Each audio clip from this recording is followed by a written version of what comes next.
Hello, hello, everybody. Welcome back. Let me just turn all of this off here. I might keep local. I don't know. Anyways, welcome back. We're gonna be mining today. Pretty easy day. We're in high six, so we really don't need any of this stuff on. You can see I am in a Rorqual today.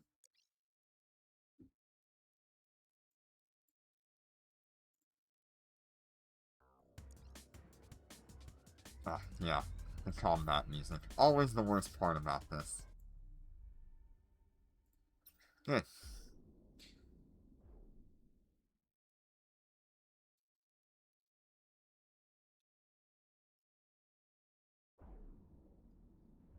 Uh,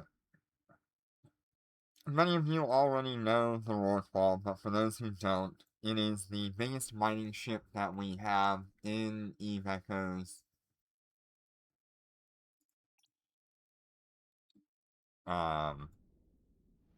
It is unique in its own right because it is the only mining capital ship. Um, it is one of only two uh, command ships for mining. The Orca is the other one.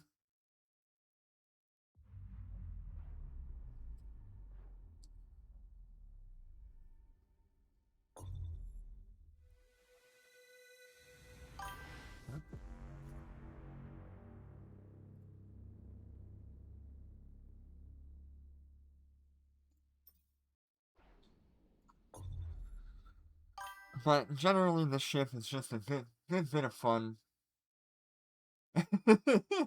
Yeah. Right now, we are mining with 5 Exhumer Mantas.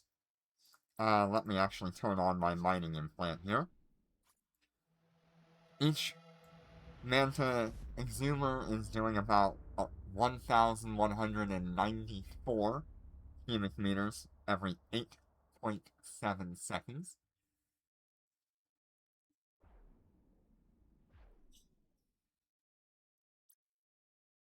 So you can see here we are bringing in an absolute ton of minerals here.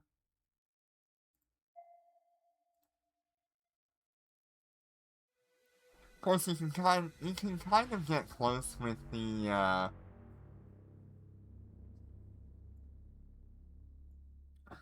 Orca as well. I think the Orca is a better high-sec ship generally for this kind of stuff. This is gonna be kind of like a loose video. We're just gonna be talking back and forth and talking about what's going on here. While I'm here, might as well go over the fit. This is a standard fit for a Rorqual. Nothing like out of the ordinary here, except for one thing. You can see we've got the large remote shield boosters. We have a capital group shield booster. I have chosen this over something like a Nosferatu or a Neutralizer, in the event that I ever need to bring this out to like low sec or null sec. Or if I want to do like combat with the Rorqual for whatever reason, I can go do combat if I wanted to. We've got our Seal Industrial Enhanced module. What this does, when active, it puts our flight velocity at 1%, pretty much making us immovable. Though you can get bumped. So that's something you have to watch out for. Warp Jammer plus 100, which means you are locked in place. You cannot warp until this module is off. We gain a 540% increase to our drone mining amount. We gain 360% to our drone DPS, which is not as big, which is not as big as you would expect it to be.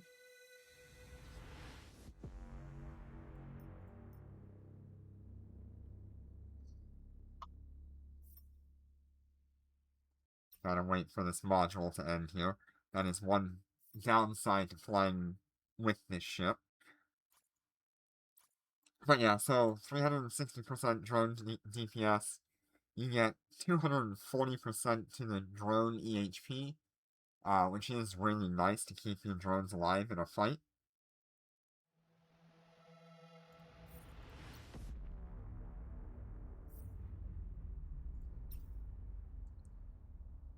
And you get an additional 150% shield booster repair.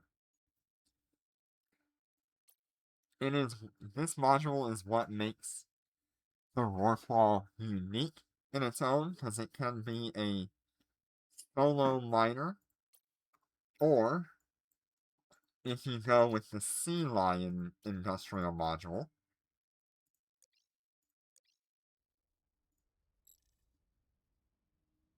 the Sea Lion module, which I don't have right now. I am working toward getting one, for when I am flying in a fleet.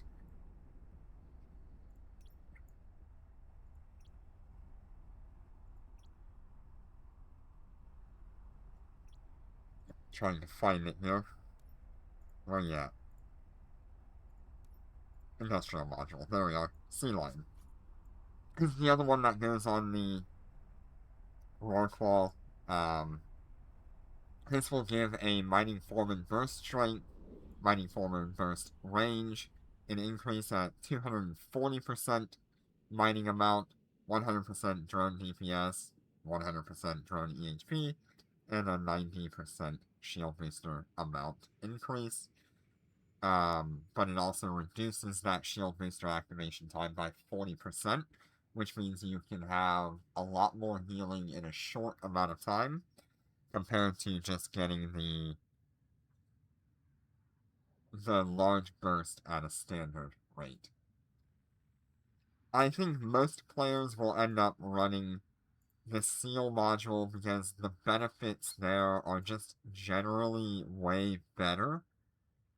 But if you are in like a moon mining fleet or something, someone with a Sea Lion industrial module can be very beneficial to the whole fleet.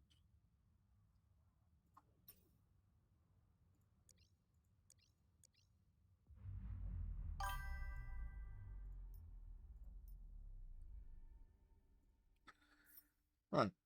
Moving on from that, we have our Supervisor Mining Foreman Burst.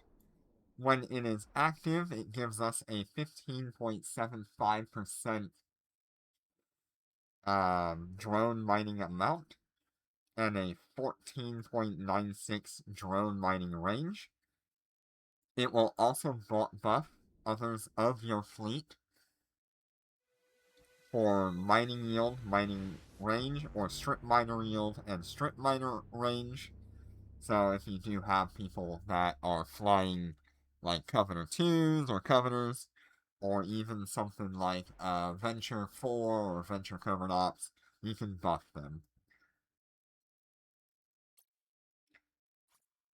Last thing we have here that's got a lot of information is the Shield Command Burst. We only really need this in combat scenarios, mostly for self-defense or self-survivability. We're using it for the shield amount increase and the shield resistance increase. We do not get the buffs down here. So, that's unfortunate, but still nice to have. And so we have our Manta Exhumer heavy drones. These do eventually need to be upgraded to the ore heavy Exhumer drones, which will give us another like 15 or 20% better mining amount. But you're pretty much paying like 12 billion per ore Exhumer. It's kind of crazy. Everything else here is standard. We're using a true Sandsha Capital shield booster. We're not using a C-type because our power grid is so tight on this ship, if I wasn't using the group capital group shield booster, um, I would have enough to run a C-type, but then I don't know what I would run in that mid slot. It's really tough.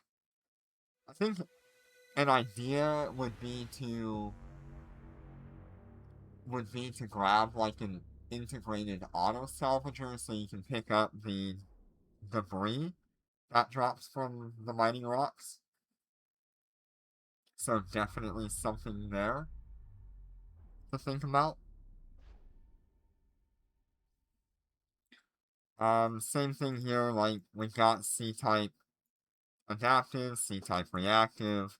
We've got a Mark 9 capital market warp drive to get us around, and a couple of Mark 9 cap batteries to keep that shield booster going, and to provide us enough capacitor to move around belt to belt.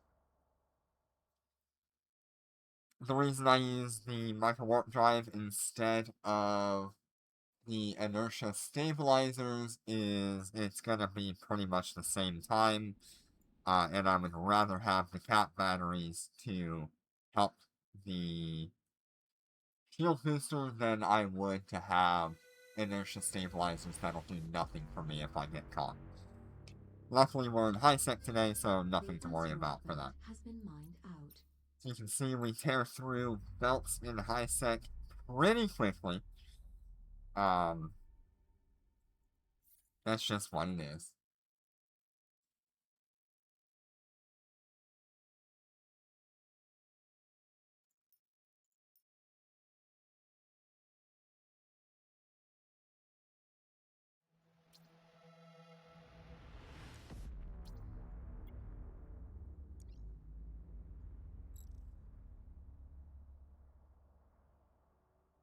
We are using the micro warp drive jump trick to get us up to speed and off to the next belt in a pretty short amount of time.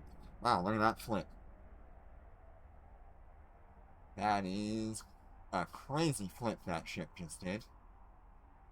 Alright, now we're upright. We'll go through my nanocore next. I just gotta get to the next belt here. Hello, Juan. How you doing today? Hello, Midnight. Hello, Snoopy. Hello, Mano. Welcome, welcome. We are having a pretty chill day today.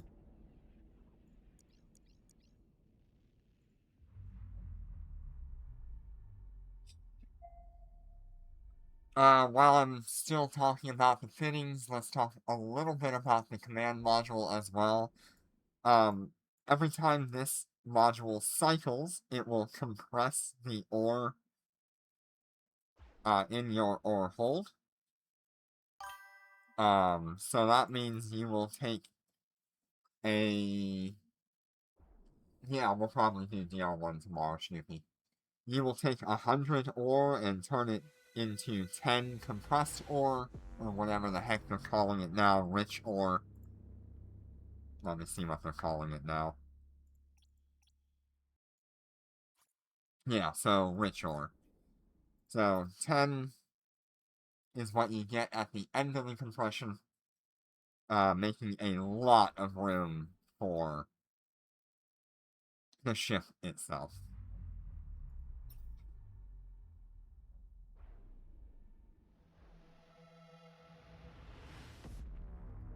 Okay, next up is our nanocore here. We are using the blue and white nanocore. It is a mostly defensive nanocore, but in many scenarios, I just don't use the blue and white bonus. Let's see if I can find that here. Alright, so the blue and white bonus. Shield boost and armor repair effect is reduced. EM and thermal damage resistance is increased. Kinetic and explosive damage resistance is reduced. sensor warfare increased, weapon disruption increased, target painting resistance increased, capacitor warfare resistance increased, and a reduction to stasis webifying resistance. It's an okay activation. I would not call it great.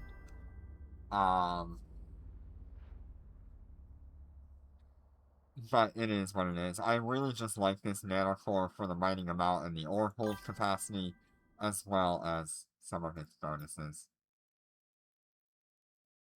But it's not very upgraded.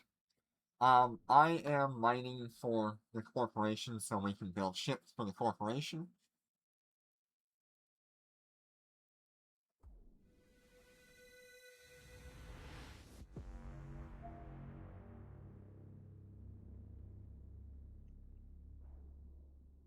I mean, you can just see the wall of ore coming in here.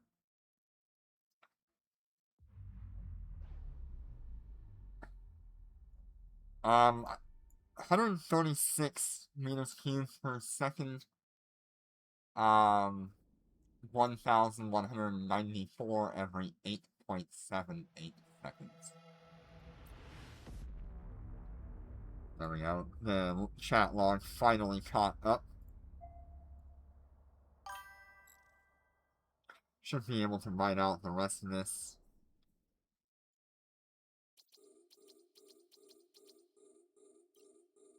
In a very short amount of time.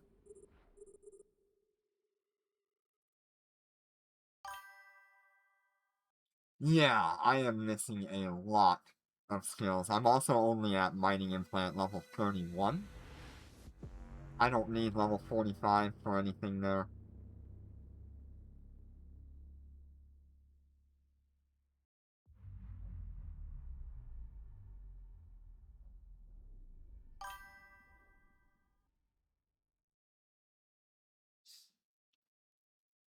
Yeah, 45 is nice, but not necessary.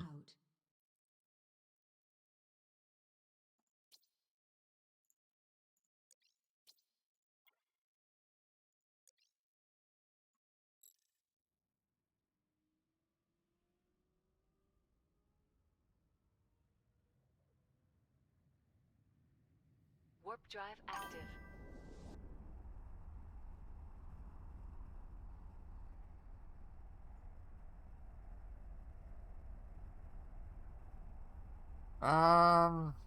I don't think it's necessary. Let me look, because isn't that the explode your cargo hold thing on the implant?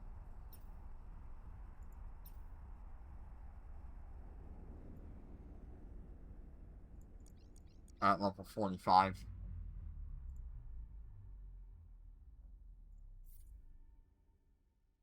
It's a little bit of increase, from just having level 45, but the value there is not necessary.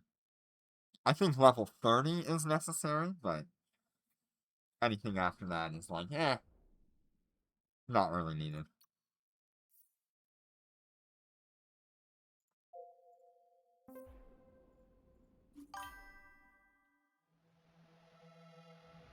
Okay, so now that is different than I remember. That's pretty good.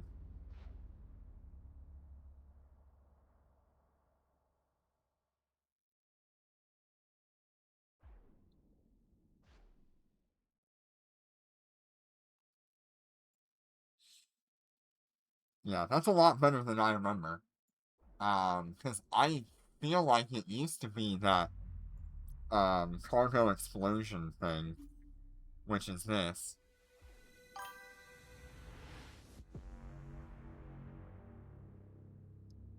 Yeah, that's definitely nice. But it only lasts 40 seconds. It's nice, but like I said, not really necessary unless you're in, like, high density or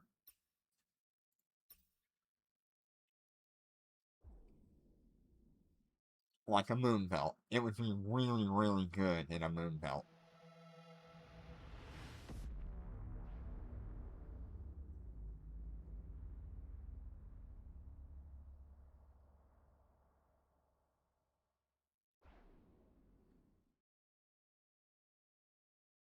But here in high sec, it's just overkill, completely worthless.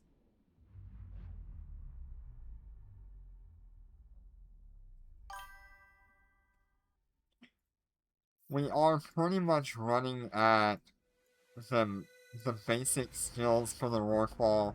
We still have a lot of Exumer skills to get. Did you industrial lighting?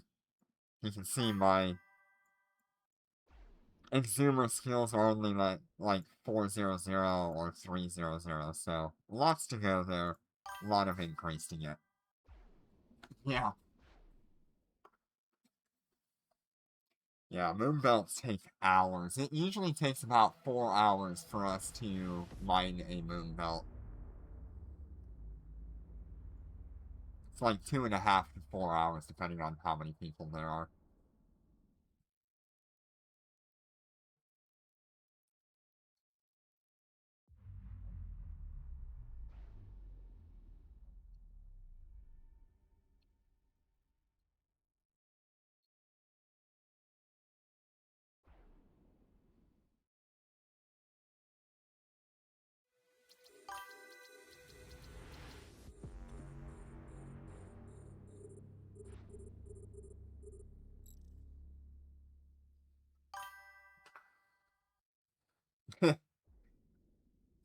Yeah, it just, we have a lot of low-level miners who run governors. So it does take us a lot longer.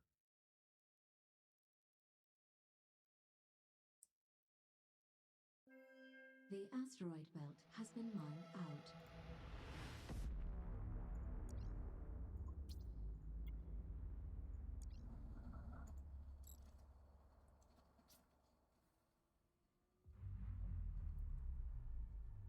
It's hard enough to find, like, maxed out Rorqual pilots, because most of those kind of people, are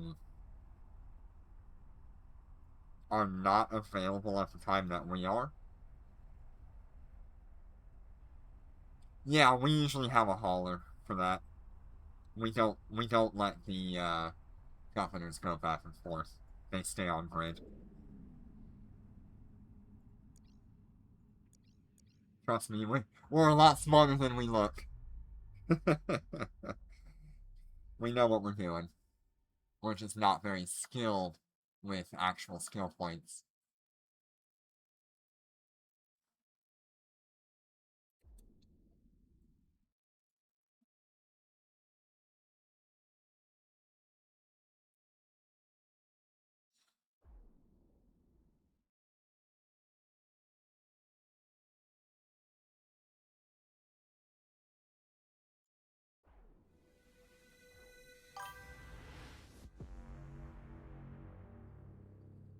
Yeah. Yeah, it really sucks how many corporations just abuse their industrialists. Um the the current corporation I am in is very generous to our industrialists.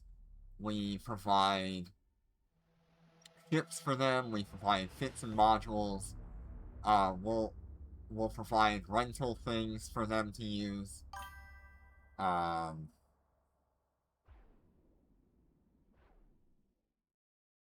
but yeah, it's many other corporations that I've been part of just absolutely abuse the miners.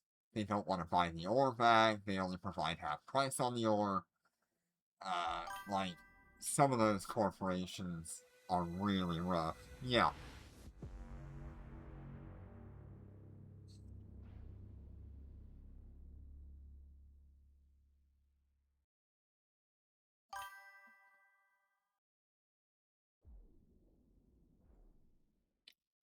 But,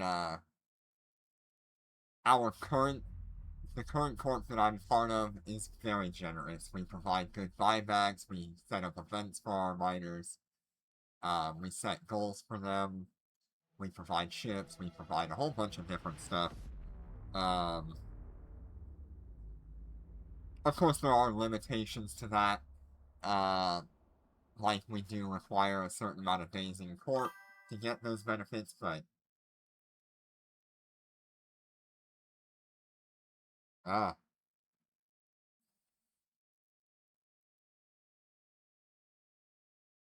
well, hopefully they can figure out whether or not it was a good idea for them.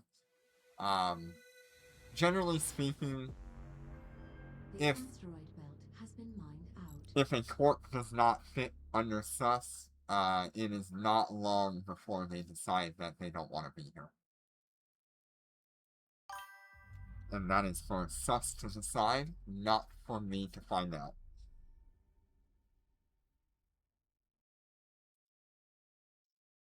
Alright, you can see here one of the problems with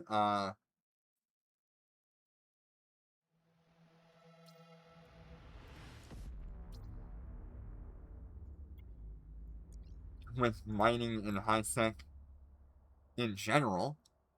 You just run through belts a little too much.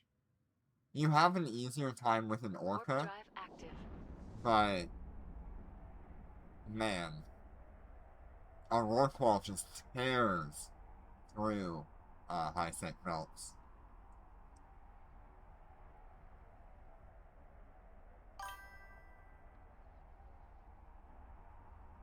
Yeah. They really need to adjust high sec belts to have less belts, but the same volume of ore that you would find from like a nullsec belt, so people can actually sit on grid um, for a reasonable amount of time instead of having to jump belt every minute and a half or every 2 minutes. Yeah, not even enough room, enough time to make coffee. That is so true.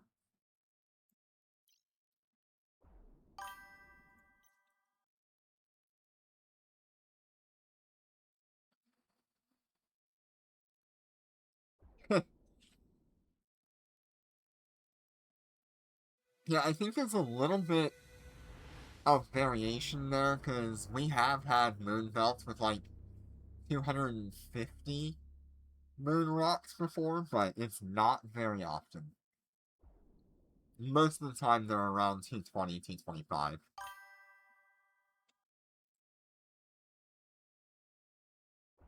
I don't know how many they had when they came out, but I do remember one of the first ones that I ever went to was depleted in about 15 minutes, so I don't think they had that many.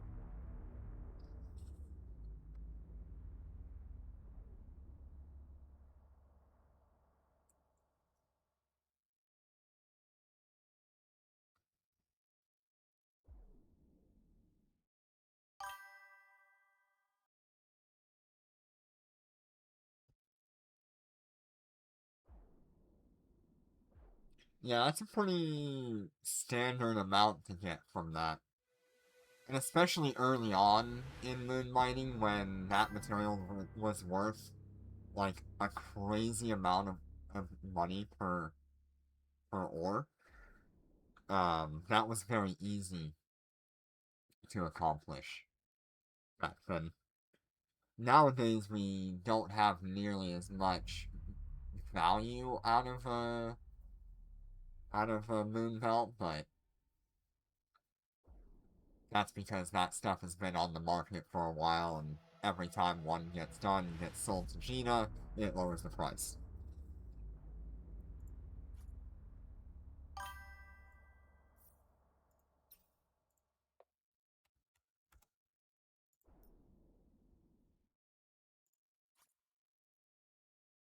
Hmm.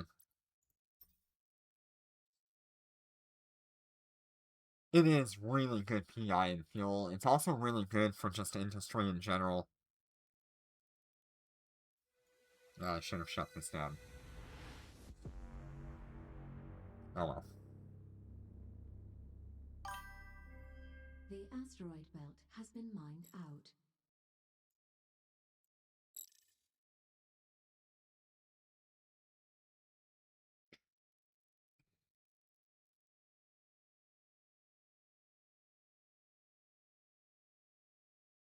Yeah, I do find that generally,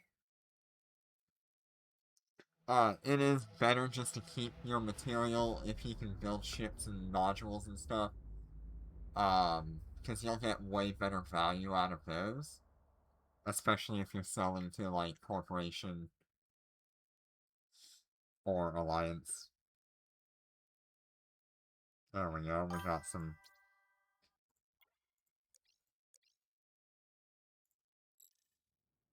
belts going here now.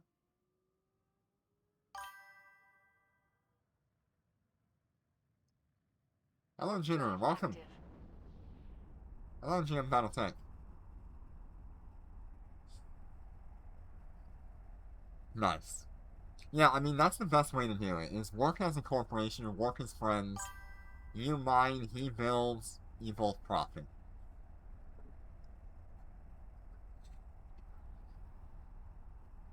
It's a great part about Eve. Multiple people can work on a project together.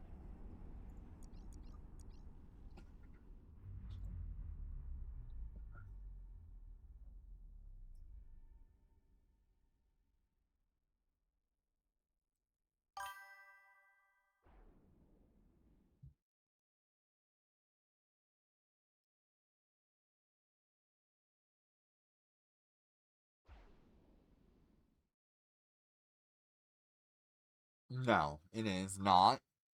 I think it's mostly just, not many not many people or corporations have enough, um, SOV to actually have moon belts.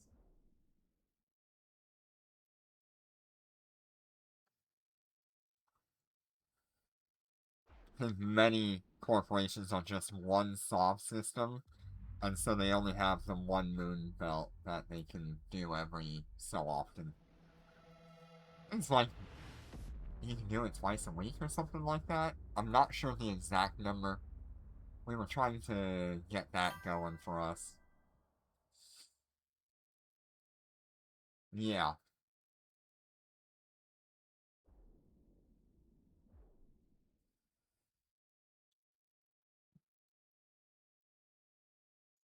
Yeah, it's just not often to have people who can do that.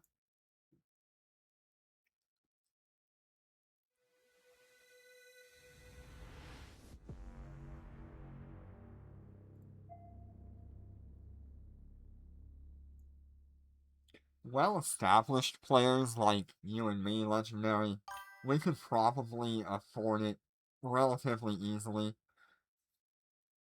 Um, but newer players are just not gonna have a chance at that kind of thing, especially nowadays, where a lot of soft systems have been taken, and The asteroid belt has been mined out. corporations or alliances are not open to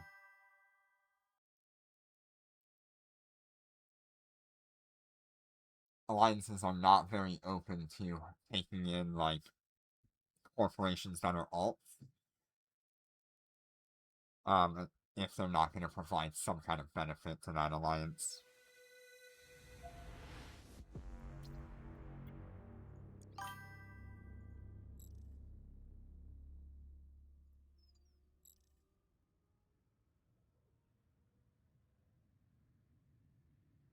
Warp drive active.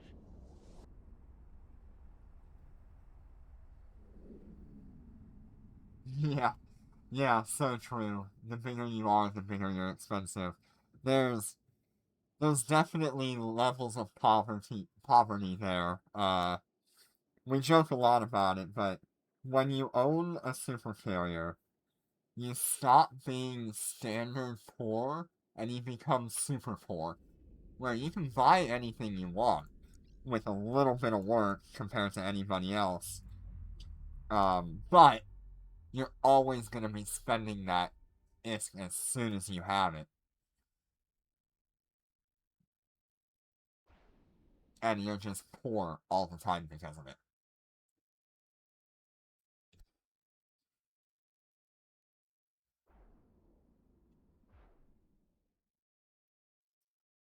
There's just... yeah, there you go. That's a perfect example. Oh, I want this Telemachus. Let's go get it. Oh, now I'm poor again. Oh, I need this module for 1.5 billion ISK. Yep, let's buy that. That's no problem. But, no money. Everything just sucks money when you're at, like, super carrier and capital level.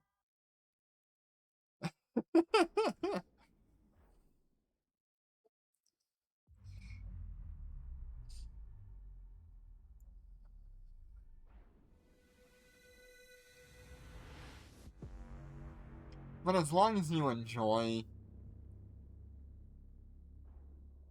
playing the game that way, it doesn't really matter to you.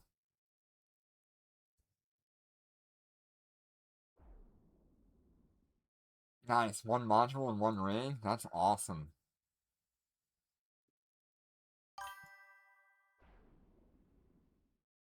Love to see what that looks like at the end when you're finished with it.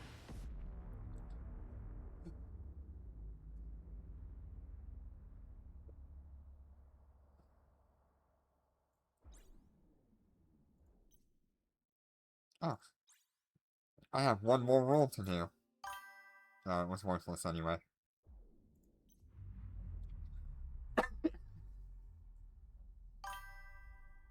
Oh no, Snoopy, what happened?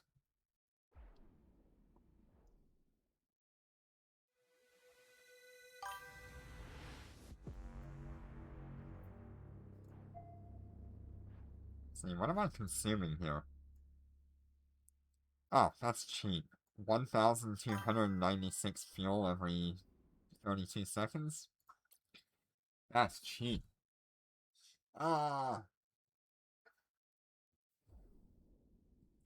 Why'd you have to retire your rope? Did you skill out of rails or something?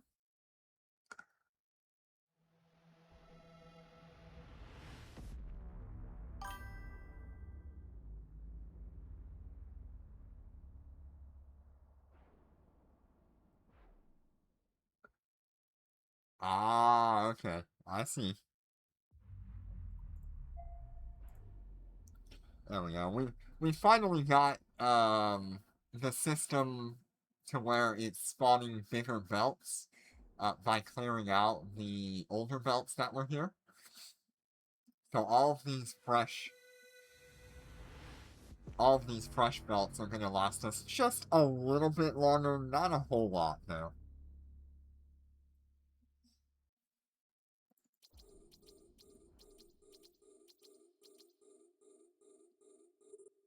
I'm pretty sure I'll just be able to turn that off.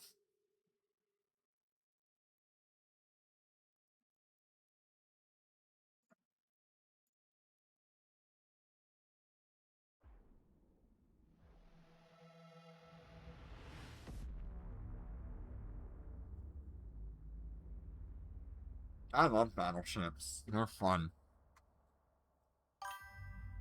But I'm also a person that loves to sit in place and just duke it out. I'm not someone who loves running around at high speed. The asteroid belt has been mined out. Yeah, battleships are good. They're fun.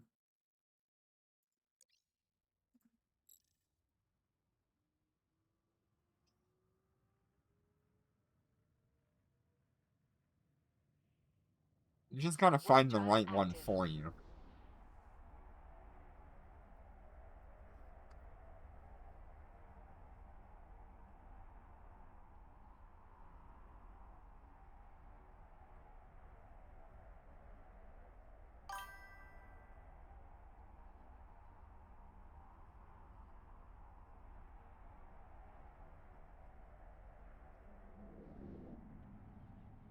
A battleship is not going to clear a CTR or a FRP.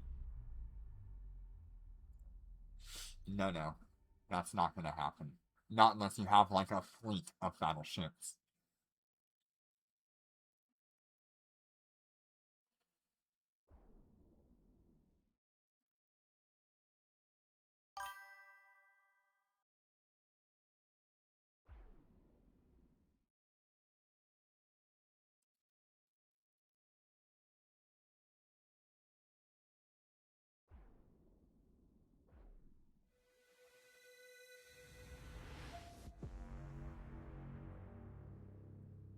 I'll put that away so you guys can see the ore coming in. They use them for advanced inquisitors, any of the large, medium, and small anomalies, running encounter missions, running the new burner missions, PvP, all sorts of stuff.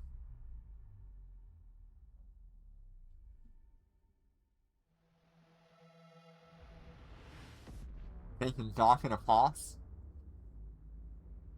You can't do that with a capital.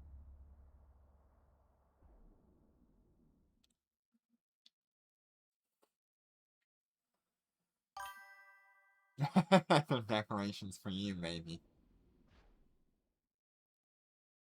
Yeah, I think there's a lot of people that when they move up to a capital ship, they never look back. And that's pretty reasonable, because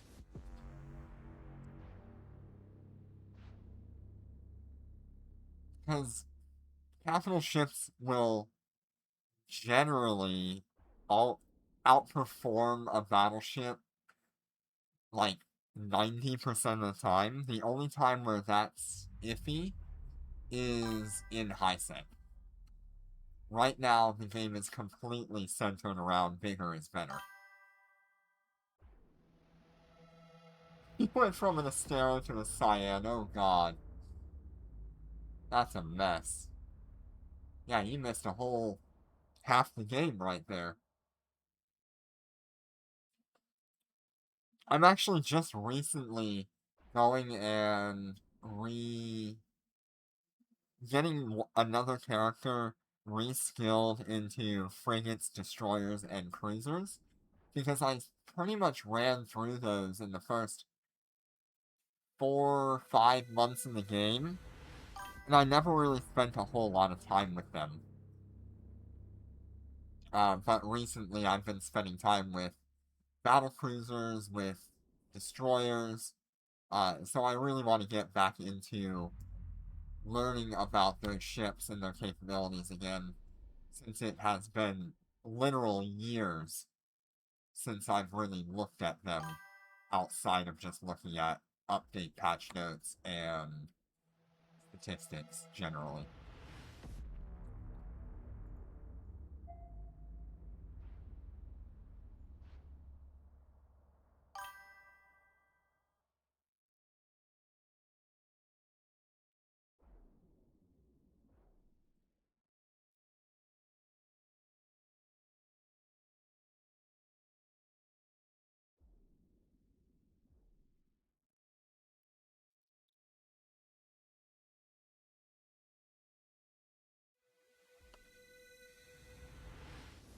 Yeah, I do think it's a good idea for The asteroid belt has been mined for out. people to be able to experience all of what the game has to offer. Frigates, destroyers, cruisers, battle cruisers, and so on. And there needs to be a little bit more focus on those lower tier ships.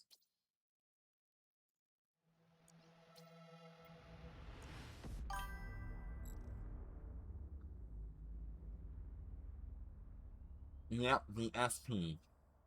It's actually cheaper to fly a dreadnought than it is to fly a carrier, so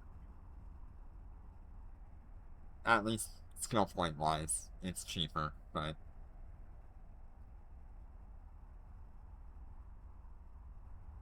you know how it goes. You want to fly every capital in the game, but you gotta skill into it. It just takes a long time. And you pretty much need to use every event to your advantage to do that.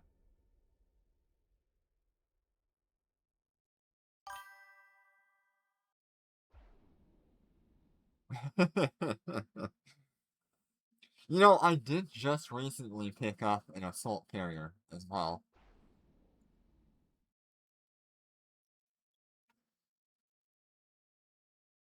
And we'll go over that at some point in the future.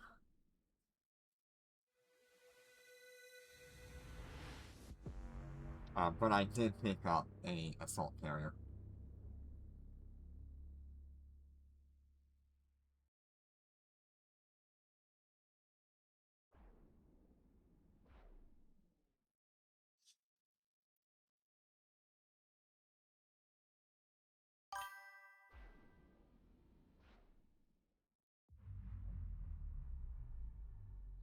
So,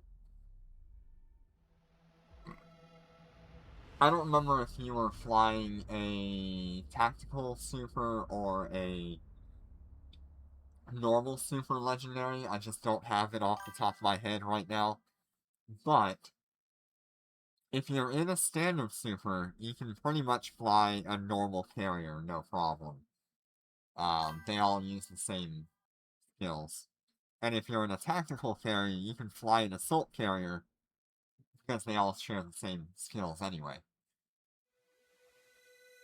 But you do need to make that differentiation. If you're going into a normal super, you will have access to fly a normal carrier because they all use the same skills.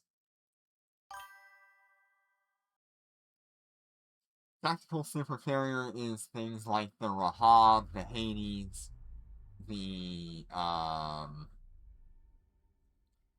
what the heck is its name? Midgard. The asteroid belt has been mined out. So, bottom line here is your tactical supers. Top line is your standard supers.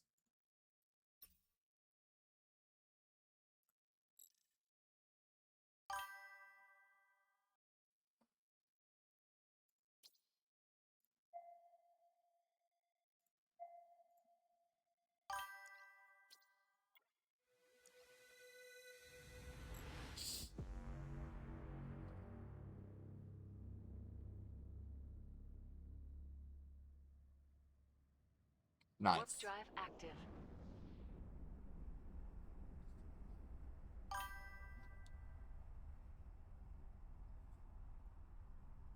Yeah, I don't know if I'll ever fly a tactical carrier in my future. I know I've got a couple of people that would lend me one for a video,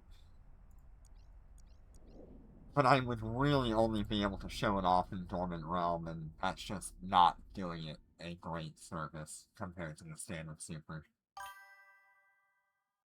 Yeah, transforming mid-flight is so great.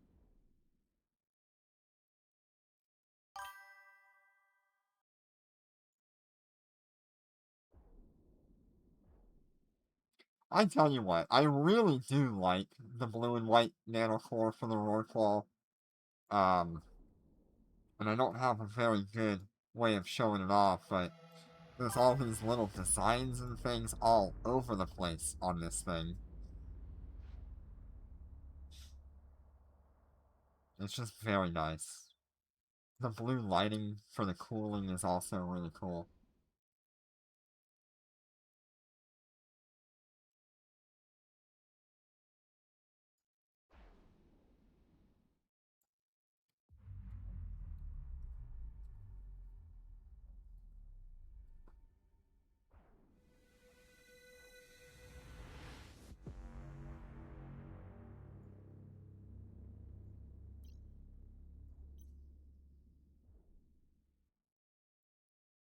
I remember when they released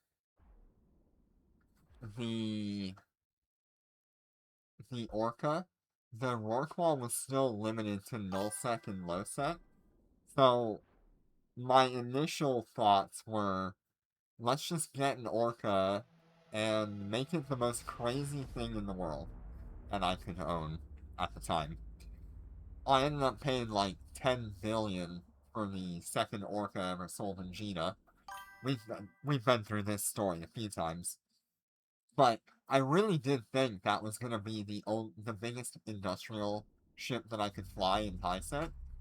And then like a month later, they changed it to where the Rorqual got high-sec access, and it was like crazy. It was so hard to find someone that would sell a Rorqual in high-sec because they were all out in Null and had to be transported to Gina to get one.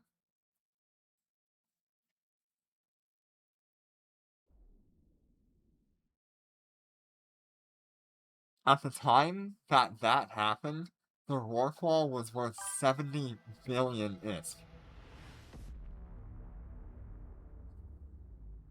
Yeah, 70 billion ISK for the Rorqual when it got high-sec access.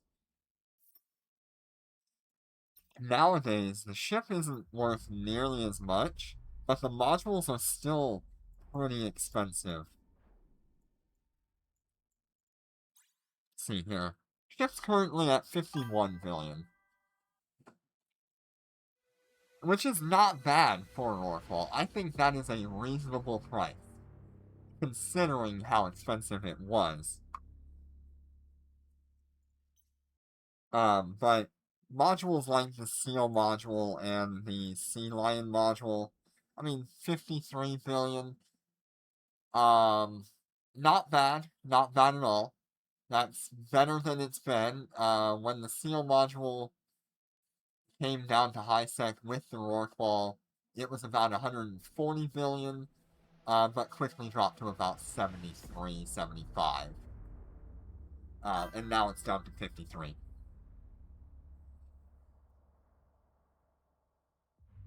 So, very cool. The asteroid belt has been mined out. It has definitely been a lot of fun keeping track of everything that's going on in Eve Echoes.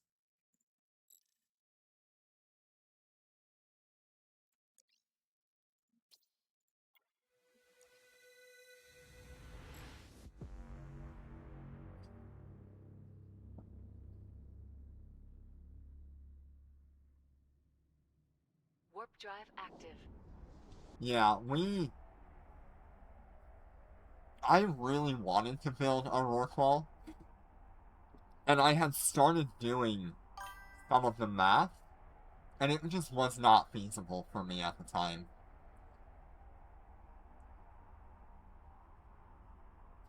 It was crazy.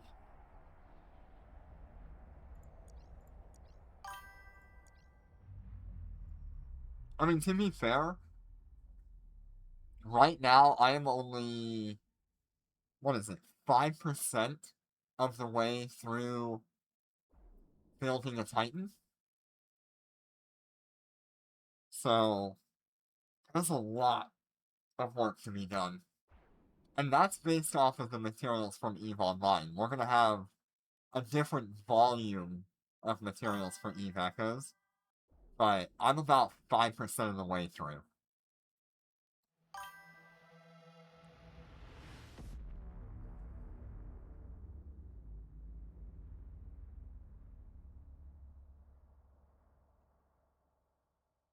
Yes, you heard me correct. I'm about 5% through building a Titan. At least for the raw material side of things. We still have to get a blueprint. Still have to do a whole lot of stuff that we don't know exists yet.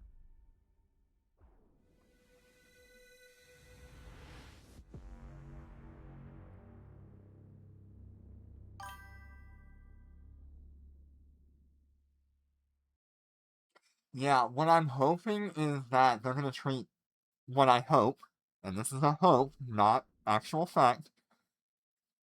What I hope is that they treat Titans like they do the super carriers, where Titans will use like expert Dreadnought Command and expert weapon skills. Because that would make it a lot easier to get into a Titan and keep that SP cost low. But, given that a Titan is like a step above what a super carrier is, we could feasibly see like a separate skill tree that is just for Titan command. Even though we don't have like super carrier command, because it's just carrier command.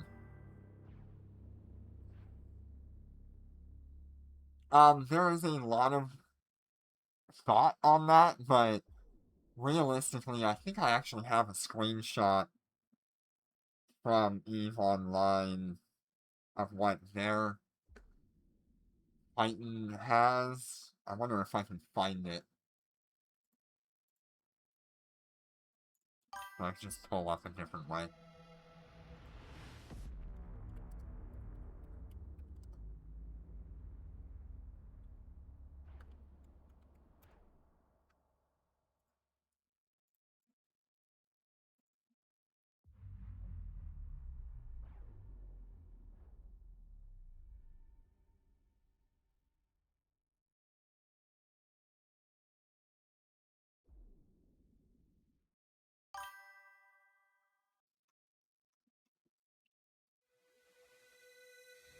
I've got to find a better option there.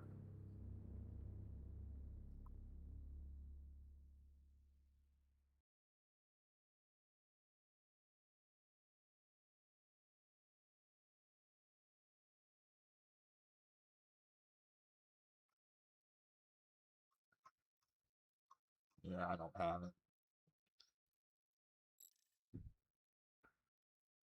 Did you?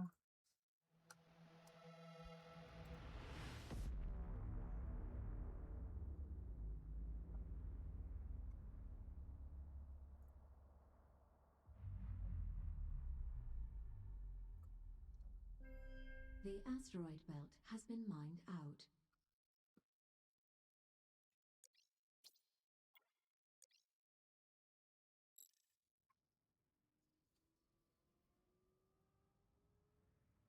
It is so hard to find the actual skill bonuses. Warp drive active.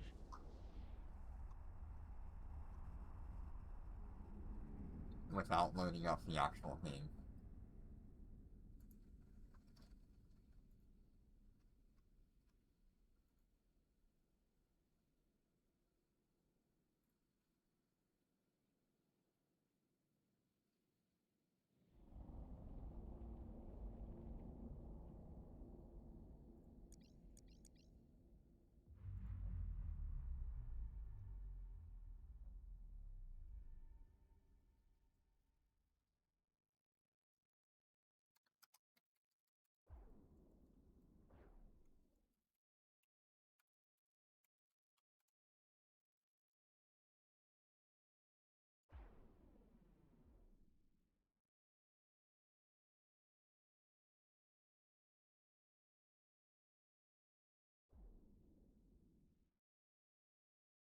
Whatever.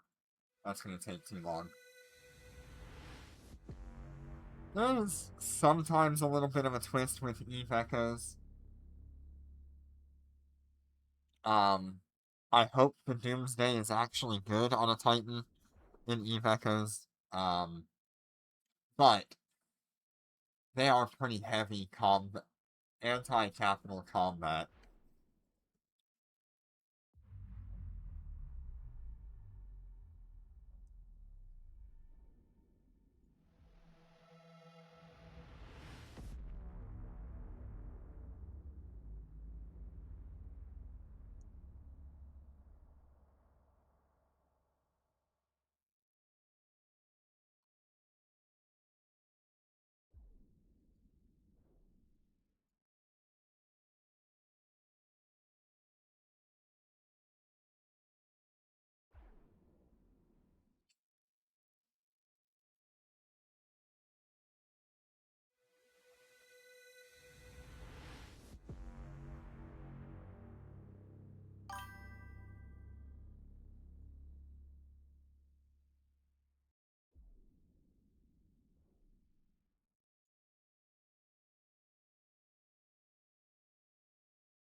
Oh, they will. Mine won't, but they will be used for PvP. I mean, people already drop super carriers. You don't think they're gonna drop 10 Titans if they have it?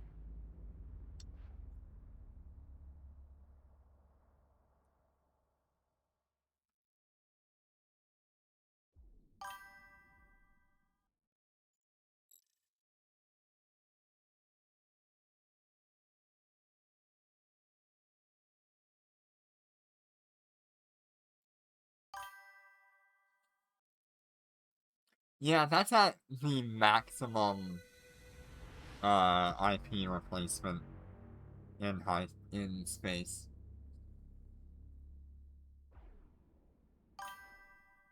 Some people have it super tricked out with like X types and stuff. Um, yeah, I mean, right now I'm at 212. So if I wanted to replace my current super carrier, I could, or I can get close to it. The asteroid belt has been mined But I'm out. also somebody who has not used my IP very much.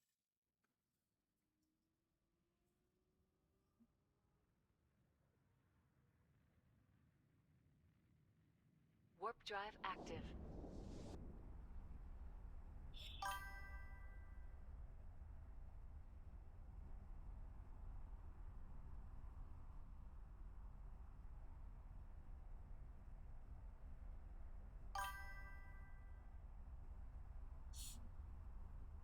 Honestly, in my opinion, super carriers and higher do not need to be insured. I think they just need to be actual loss.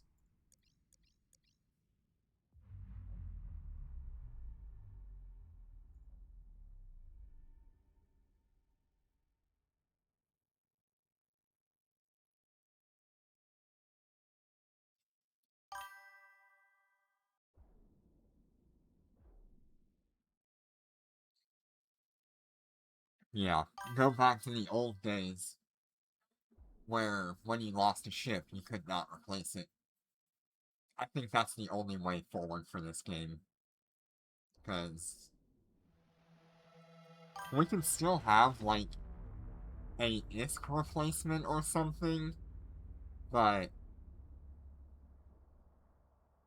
the IP replacement is just ridiculous. It's duplicating materials, it's creating stuff out of thin air, and causing a huge problem for industry.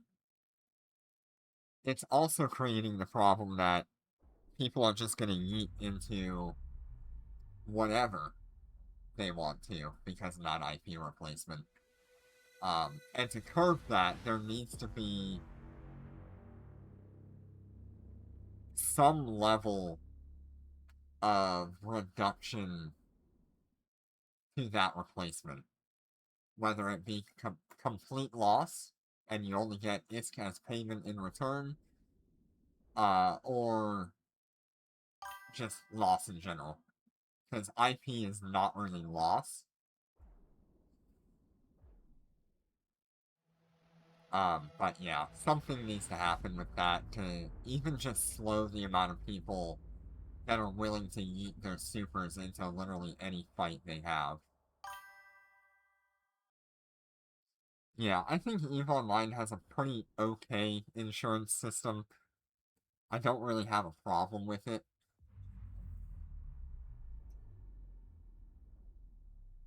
It works.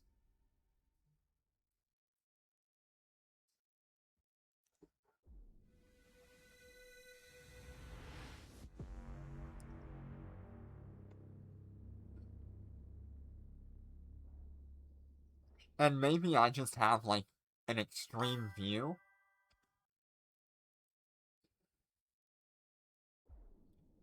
I don't know. I know there's gonna be a lot of people that disagree with me, and I know there's gonna be a lot of people that agree with me. Especially a lot of the EVE Online players are going to agree that IP was just not the right way to do it.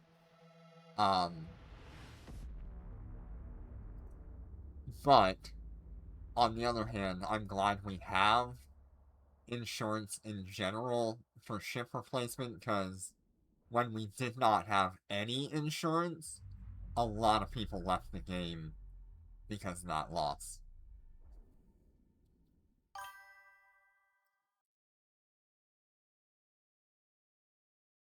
And I really wish those people would give the game another chance, even if they're not going to pay money into the game. But that's just neither here nor there. Just a rant.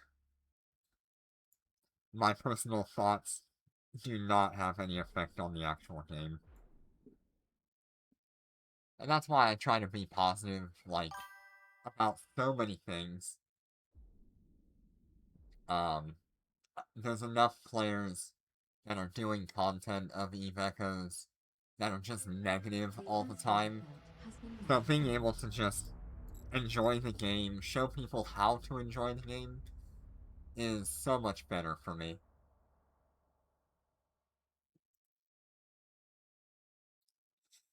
But yeah, I think, yeah, a lot of people would quit the game if they lost their super, but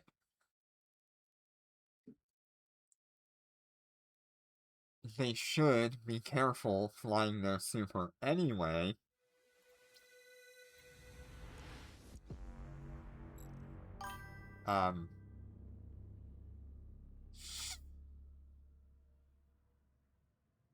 They should have people that Warp are drive active. watching and scouting for them, like you have in EVE Online. They should have a fleet response available if they're flying a super. We just don't have that in EVE Echoes. So much of the game revolves around escalations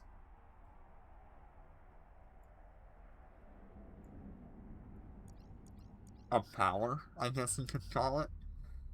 Where you bring a ship, I catch that ship, I bring a few friends of my own, you bring friends of your own, now we've got dreads on grid, and now we've got supers on grid, and now there's a whole fleet battle of supers. It's just, it is an absolute disaster the way Eve Echo's PvP is being done right now.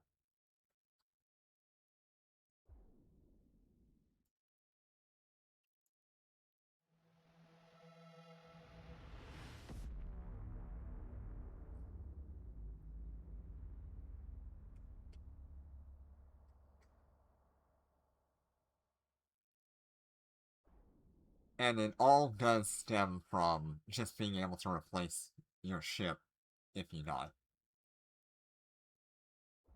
Because these kinds of escalations would slow down significantly.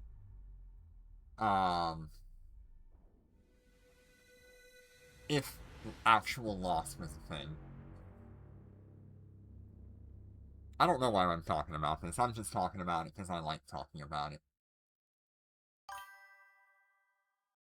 Yeah, I mean, that's a perfect example. You try to do a defense of your system, and now you've got a whole fleet of supers on your doorstep that you have no way to defend against.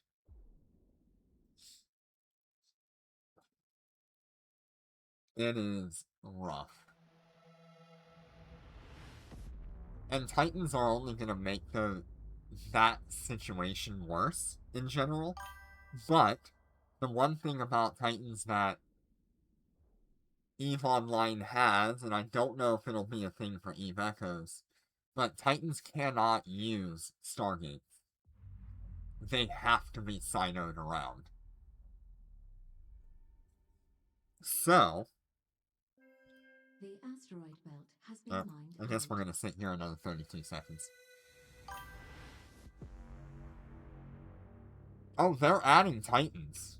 They've already released that information. They said it's our next major update, whatever that means. Probably the anniversary update. But yeah, they've already confirmed that. Hi Jin, how you doing? Welcome. Receiving remote repair.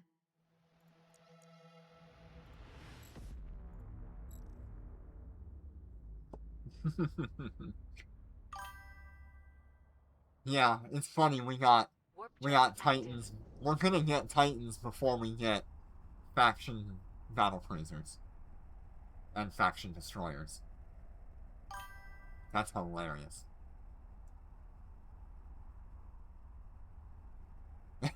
Yeah, let me bring that up. Image this that. Let me find it. Remember a long time ago, I said that there was an image that looked a lot like a loading screen, Receiving remote repair. and that was Receiving released remote at repair. EVEFest this year, saying it was our next major Receiving remote repair. update. So, there you go, Titan Descent. I don't know what exactly it entails, but Titans are coming, and we can only guess at what they're gonna take to build.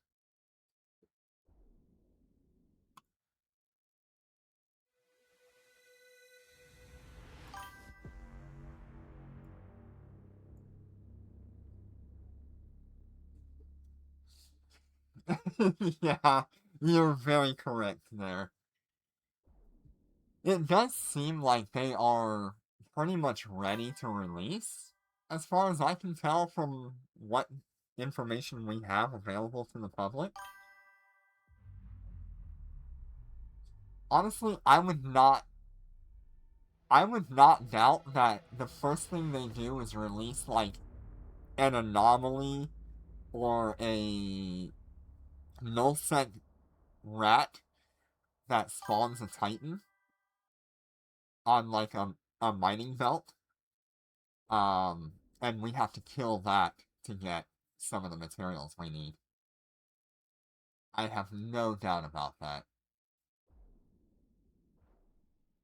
I would love if Titan Descent brings belt rats and we have a Titan that spawns because of that we can shoot at. I would love that dearly.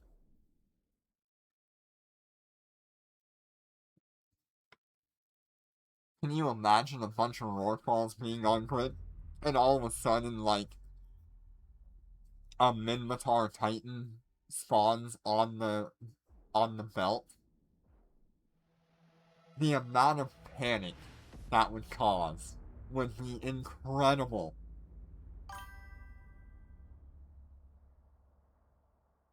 Yeah, I don't know how difficult a Titan NPC would be.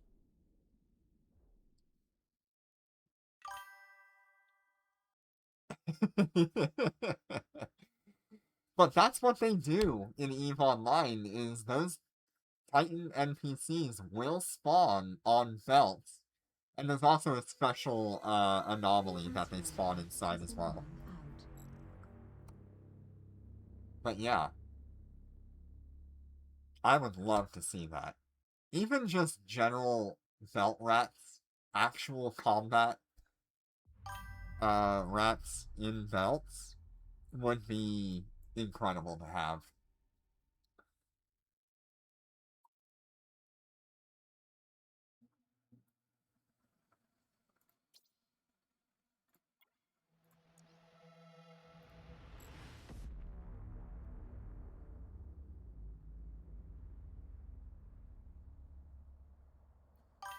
Warp drive active. Which, by the way, we are at 27% orbital capacity at the moment.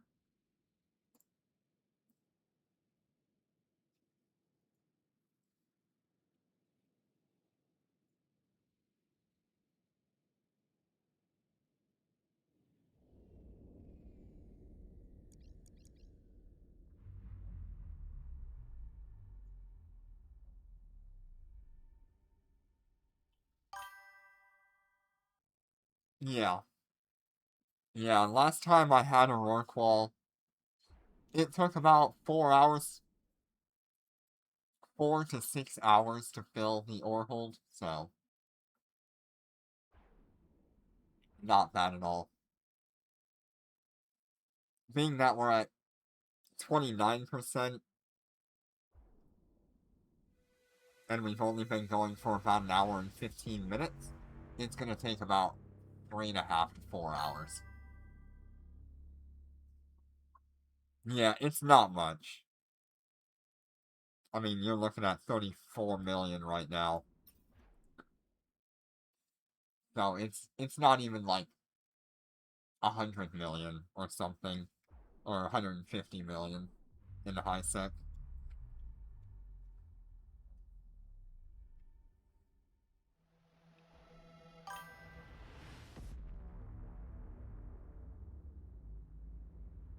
Honestly, I don't mind that they took the good ores out.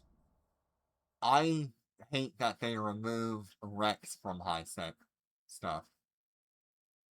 Some things still have Rex, like the anomalies that show up. But if you're doing encounters and stuff, you don't have Rex anymore. And that's been a big mood killer for me for a long time. I really miss having Rex in high sec.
Yeah, nullsec is not for everybody.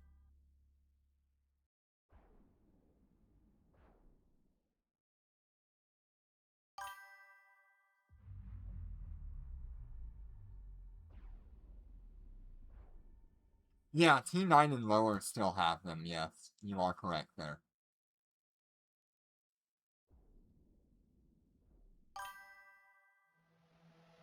I sometimes forget about that.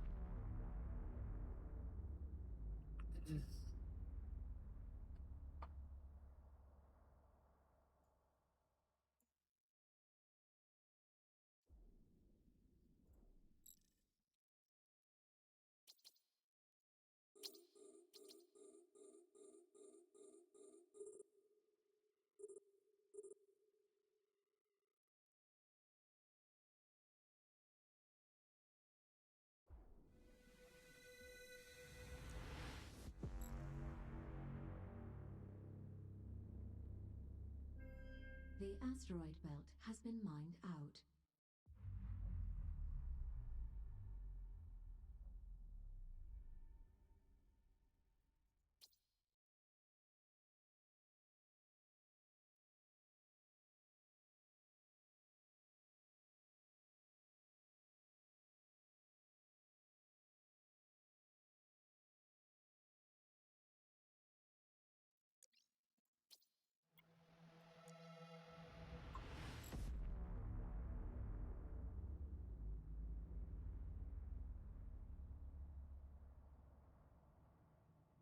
Warp drive active.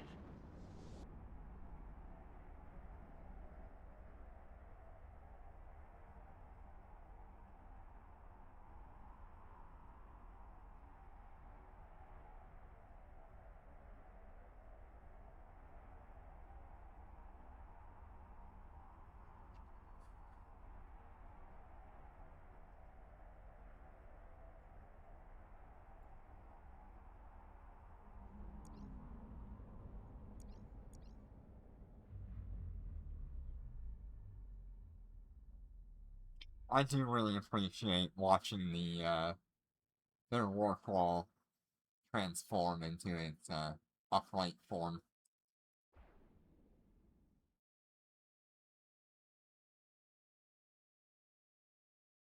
It just looks awesome.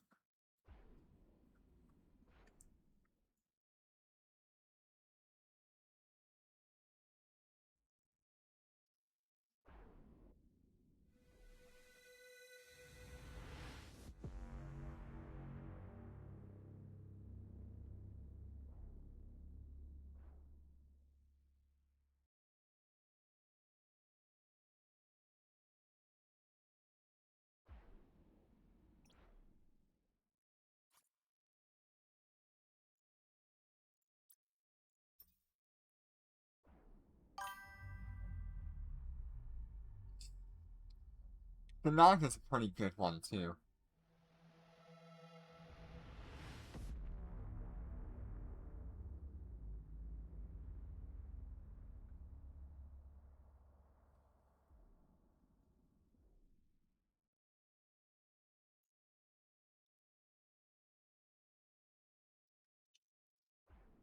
Like, the Rorqual, when it transforms, is so similar to, like, a Dreadnought with Siege, but it's also kind of like a carrier as well, because it can use large drones. It's so weird. It's like the perfect combination between carriers and dreads, but it's industry. I do wonder if they're ever going to release, like, an upgraded Rorqual or an upgraded Orca.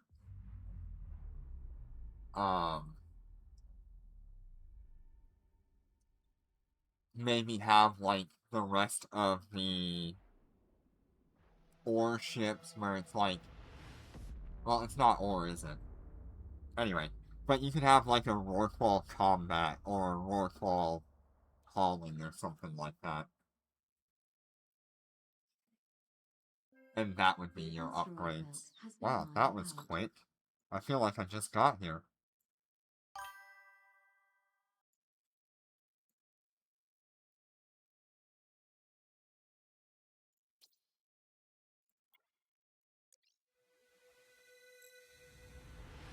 Hey, Heartbreak, how you doing today? Welcome, welcome.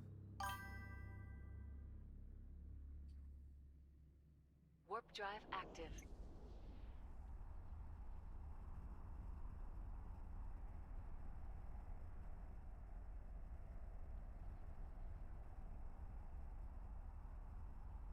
How you doing today?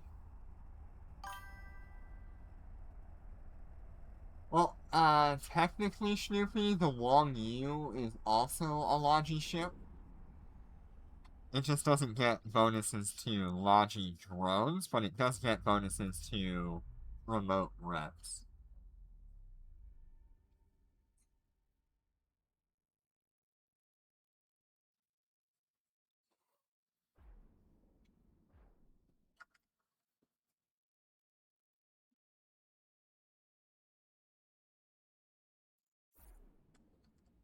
So if we go over to our battleship category,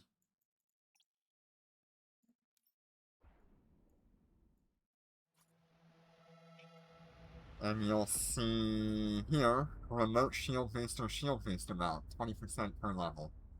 It's not a lot, but it is at least, like, some shield logi capacity.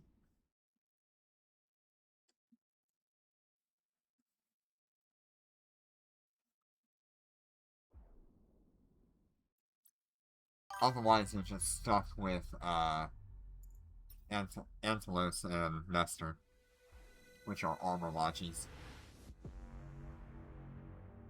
Yeah, I have no idea. They said they were working on Tech 3 battleships as well, so maybe it's just gonna be one huge update. I mean, it's not the first time that they've dropped, like, a massive update full of a bunch of different ships. Like, we got the faction destroyers, we got, the the the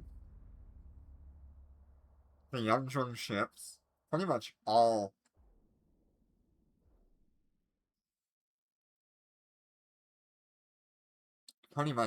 of those were one update.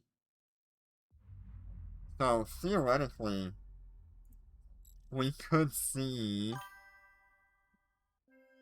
The asteroid belt has been mined out. something where they release like the T3 battleships, the faction battle cruisers, the faction destroyers, the actual ones, and the Warp drive active. Titans all released in like the anniversary update, which would be absolutely insane if that happened. Thank you, Heartbreaking. I really appreciate that. And I really appreciate your support too. It means a lot.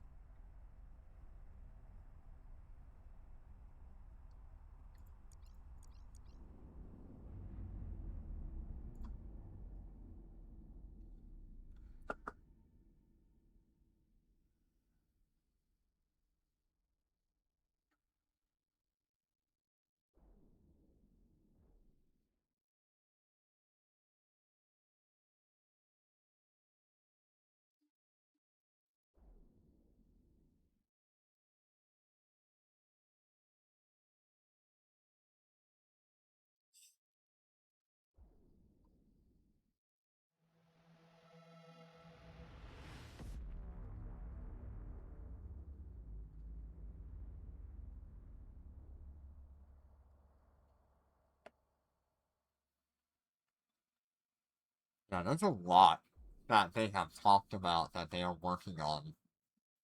So this will definitely be interesting. I wonder if they decided that the cosmetic thing they were talking about looking into is gonna come or not, because as far as I can tell, the little emojis and stuff have been pretty popular, especially these, the holo projectors, were pretty popular, and they were intending to make it so you can put those along, like, different sides of your ship, like, customizable. And they did show off what that would look like as a concept, but I don't know that they ever... I don't know that they ever actually pursued that after the update. I'm pretty sure when they did that survey, they looked at the results of how many people wanted Titans and went, okay, we need to change what we're doing next. Because a lot of people wanted The asteroid belt has been mined out. Titans and not anything else they were offering. Nice. More DPS on DR1. Heck yeah.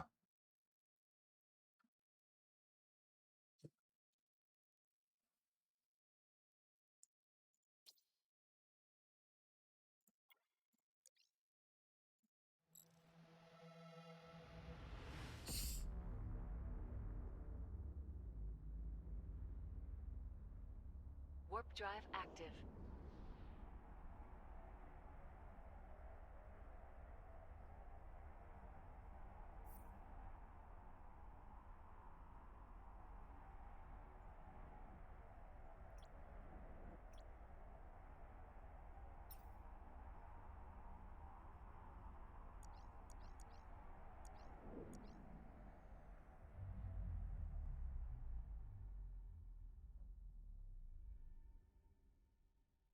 Let's see, how much fuel have we gone through so far? Oh, only like almost 300,000? Not terrible. Nice. 67th place. That's pretty good. Hopefully when we do our stuff tomorrow, Schnoopy, for DR1, hopefully we'll be able to place much higher.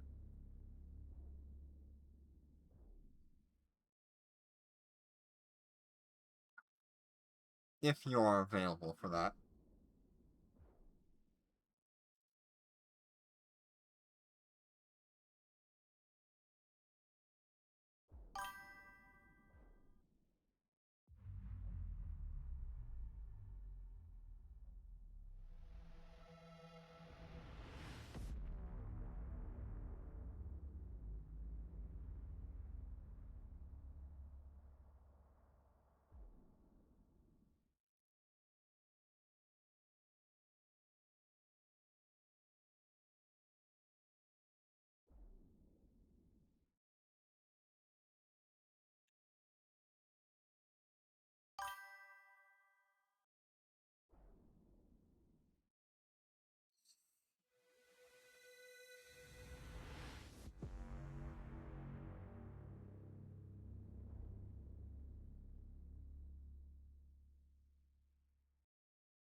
Nice.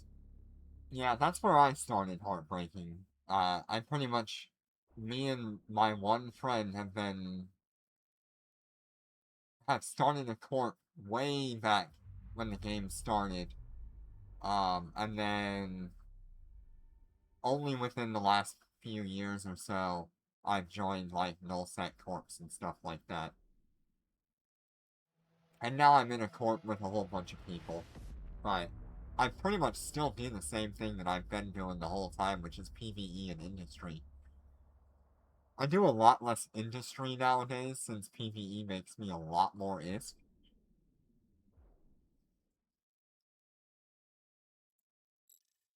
But that is why I now have an Orca and a Rorqual again, so I can get back into that.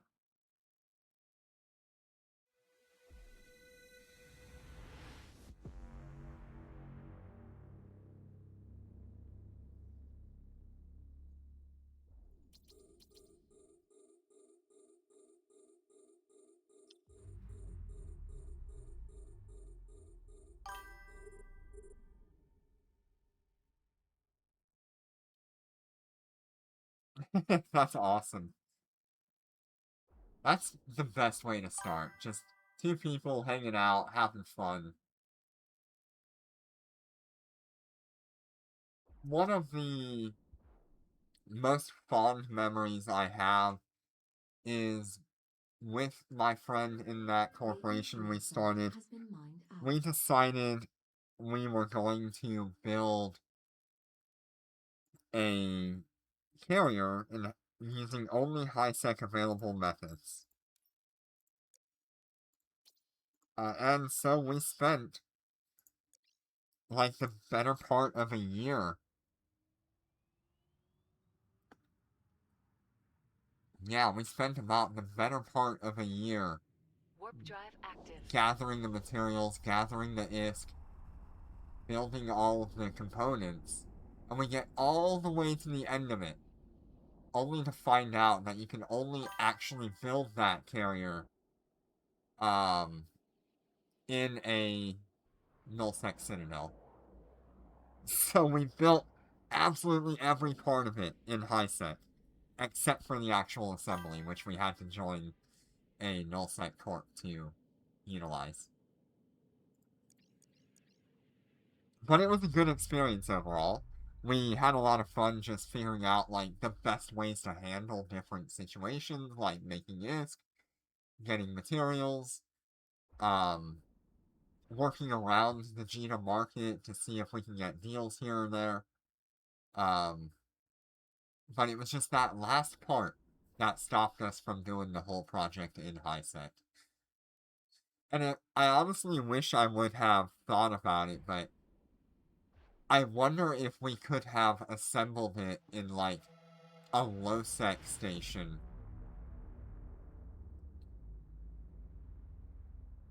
And we just did not think about it at the time.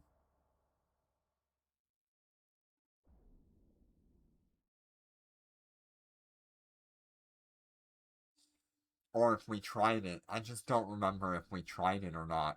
But I do remember the outcome was we had to join a nullsec corp and build it in a citadel out in Null.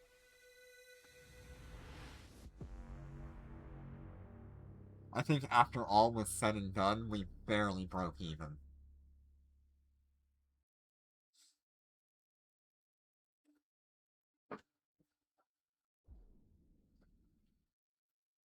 It was good fun.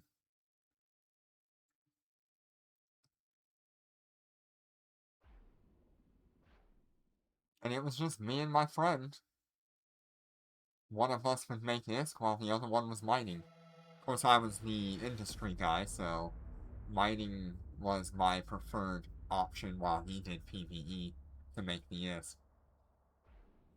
This was about the time that Cyan came out, actually. Not long after Cyan came out is when we actually built that thing.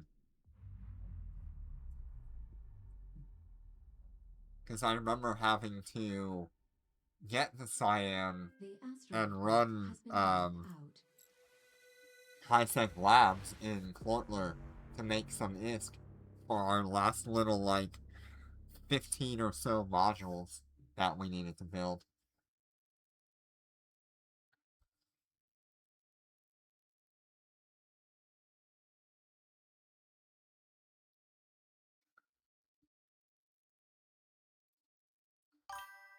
If that gives you an idea of how long ago that was.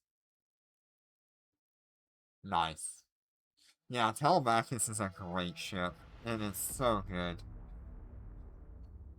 And I'm glad they let it into HiSec permanently.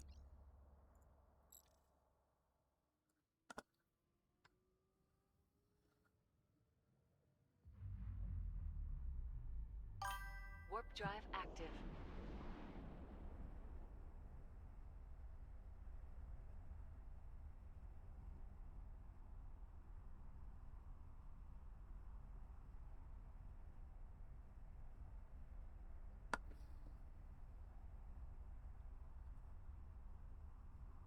Yeah.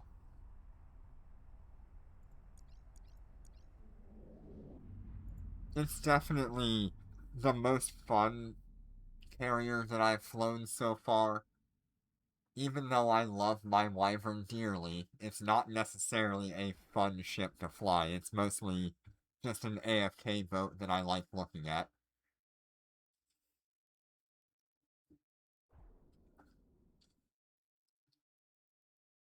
But definitely the Telemachus has been a lot of fun.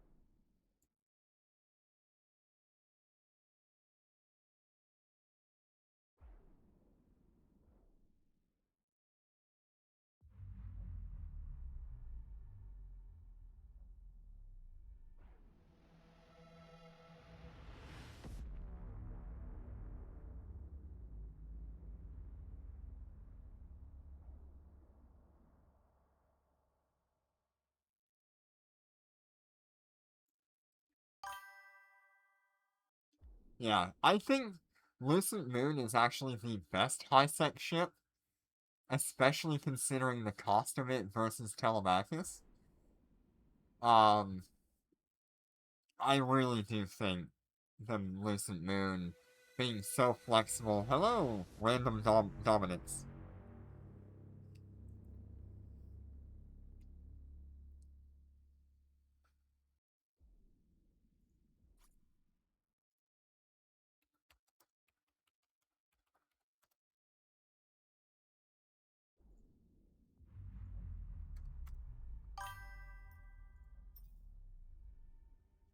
Yeah, the Lucent Moon being able to be shield or armor tanked, being able to have the option of fighters or lightweight ships, having options of the armor link and the shield field module.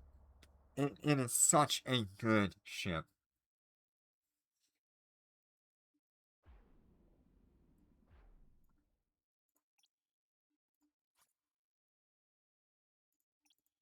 Funny.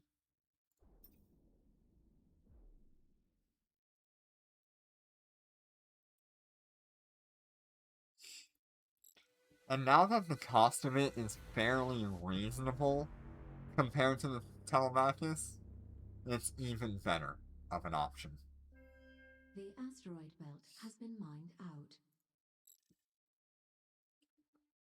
Telemachus really put into perspective how expensive things can get for a high-tech ship.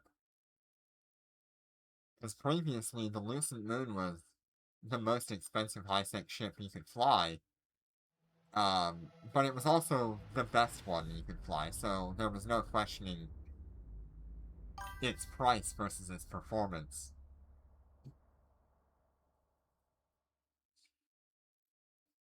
But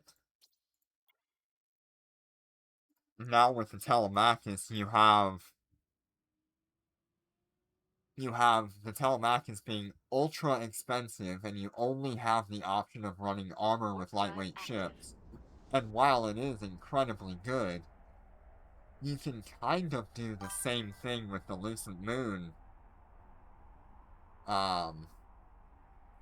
where the Lucent Moon you can run as an armor tank ship with lightweight ship hangar.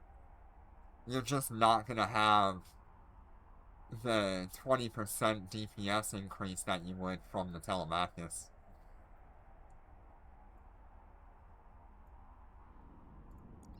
You can do everything that the Telemachus can do with the Lucent Moon.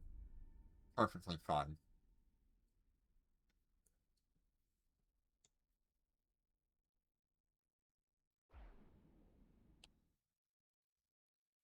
Yeah, Telemachus is crazy in price. My one remaining Telemachus with a Hangar 3 on it is worth something like 500 billion. So, I'm gonna hold on to that for a little while. And I'll use it as my main ship. But eventually I'll probably end up selling it at some point.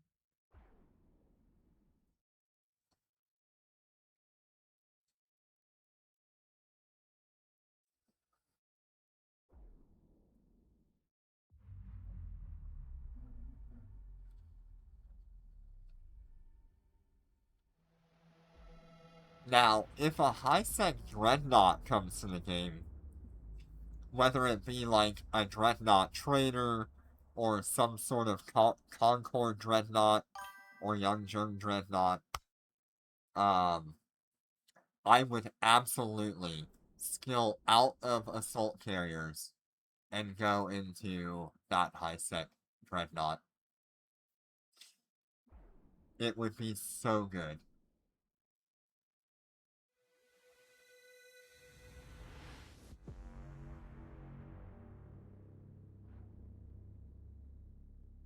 There will definitely come a day where they release one because everything they said they wouldn't do, they have done.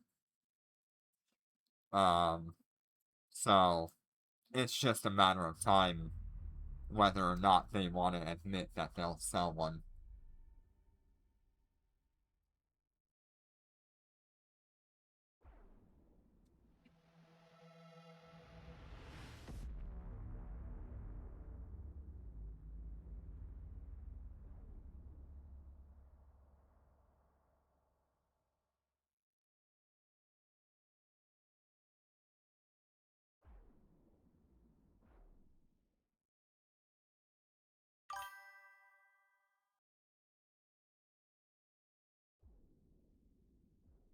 I mean, it's really the only option that makes sense is a Concord Dreadnought.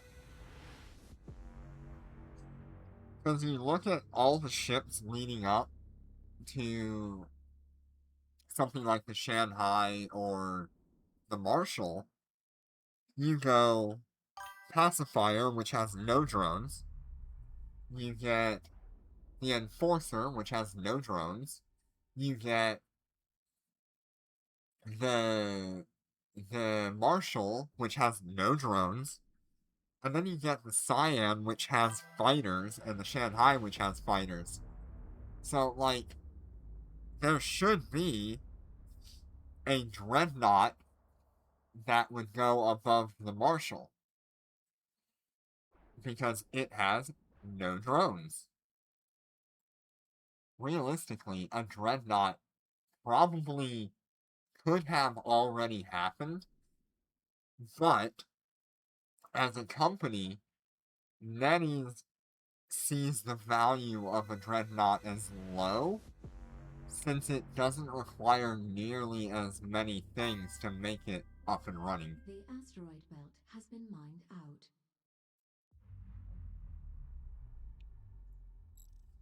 out.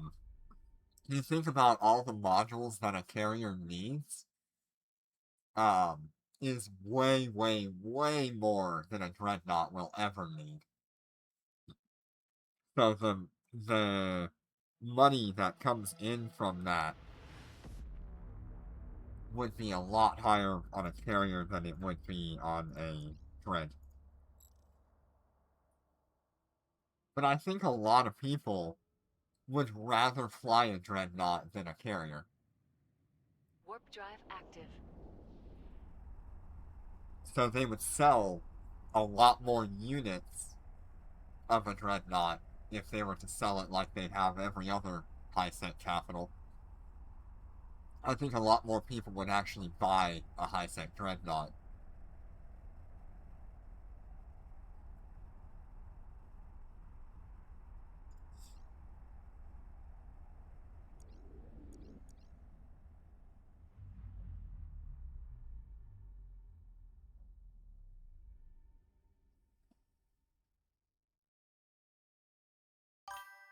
I don't know, it's a lot of stuff to think about that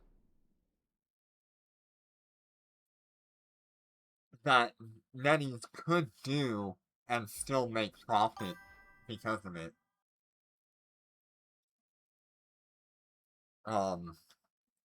You think about it right now is like the perfect time for that as well. You just had the Telemachus release, and everybody skilled into assault carriers to fly it.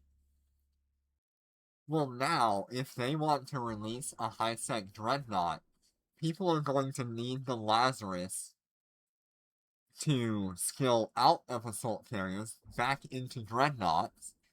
People are going to need to buy the dreadnought. You're going to have people that want to buy the longbow module, the javelin module, the siege module, and all of the capital modules that go along with that, which are fairly cheap in general. But you've got the close-in weapon system that people need to buy. And all of that could be put in a loot crate, whether you like it or not. That's what's going to happen. All of those modules could be in a loot crate for this high-sec dreadnought as like a starter package for that. Say at 15 boxes you get a Sea Whiz, at 20 boxes you get a longbow module, at 45 boxes you get a javelin module, at 60 boxes you get the dreadnought. For example. Not that that's a good idea. Don't take that as a good idea, but that's something they could feasibly do.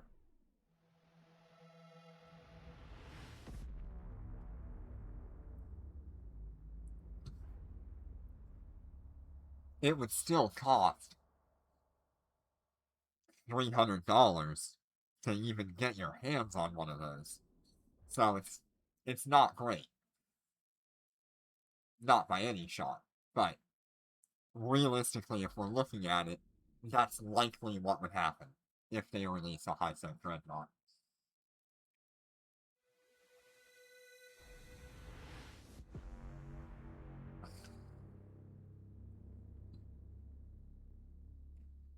But, yeah, so now would be like the perfect opportunity for Nennies to go, oh, we're gonna drop a high-set Dreadnought now.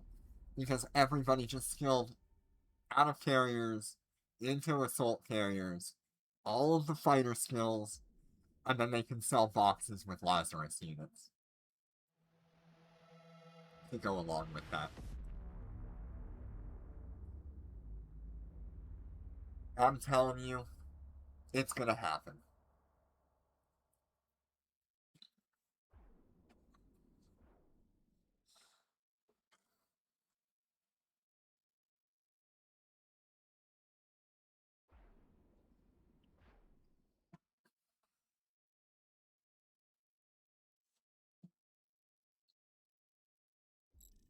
I should have turned that module off earlier. Oh no, it'll be fine. The asteroid belt has been mined out. Yes! The wave graphs are such a good deal this event.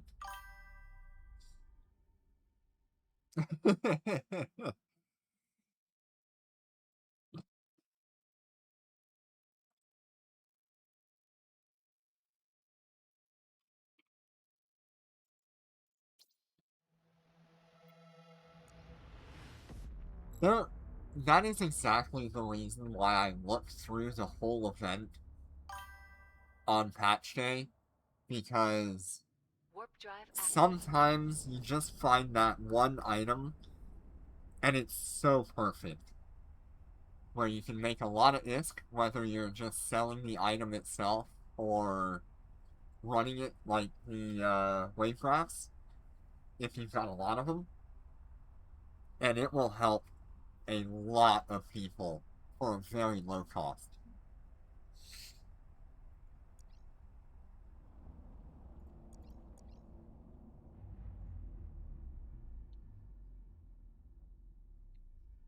It's also a good thing that I looked through it because I can identify bad deals as well. Nice, 61 billion from 30 wave graphs. That's incredible. I hope I get that luck. How many integrated salvager blueprints did you get? Like 2? 3?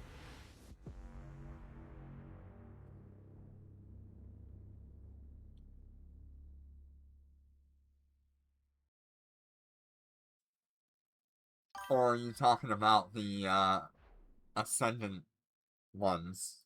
The Abundance wave graphs that you were doing? Because if you were doing Abundance wave graphs, yeah, I get that. That's pretty normal for that volume.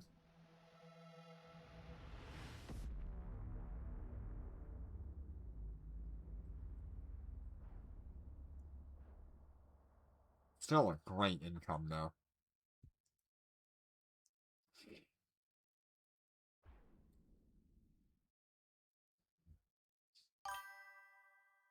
Oh, good. So you weren't just doing normal wave 3s. That's a really good income from that, then.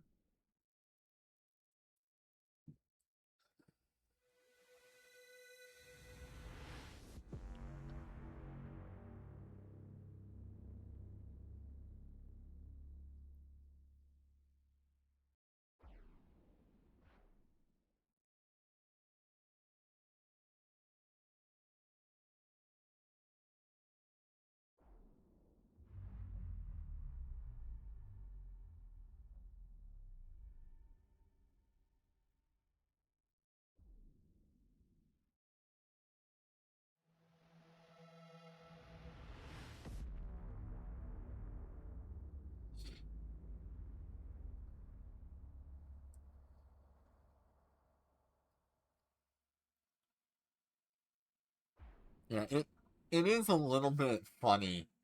When I look around at the other content creators for Eve Echoes, I think a lot of people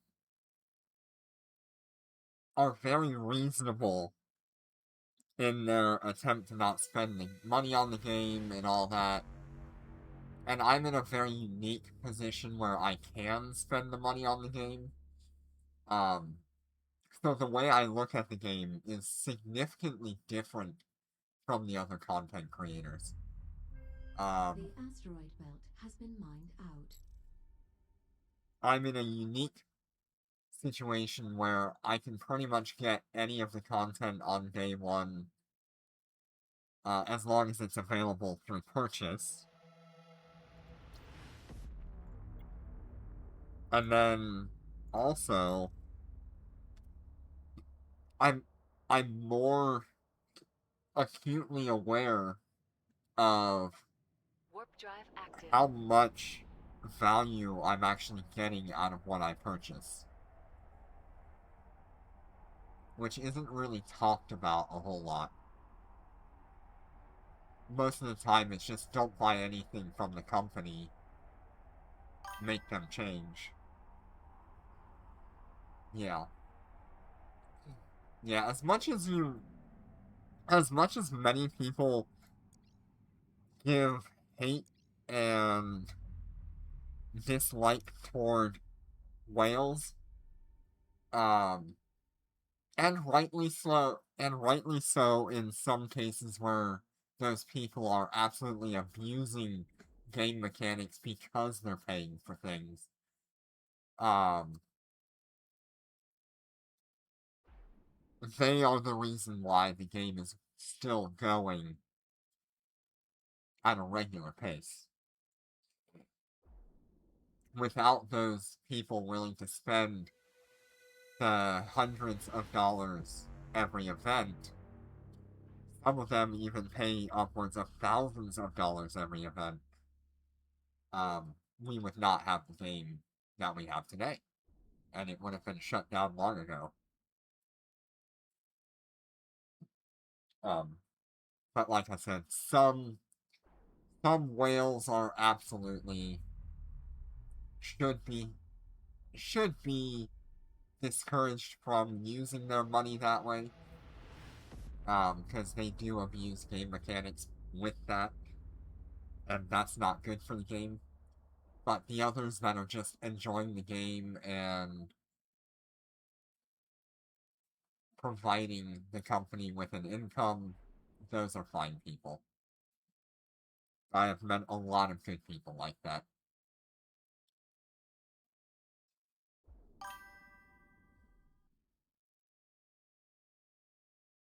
Yeah, I have the perfect image. See if you can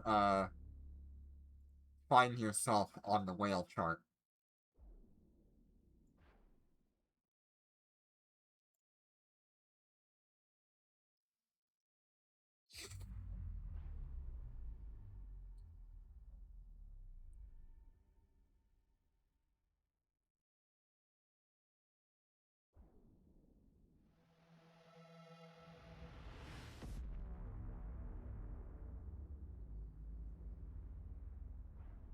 I love that image so much. It's so good.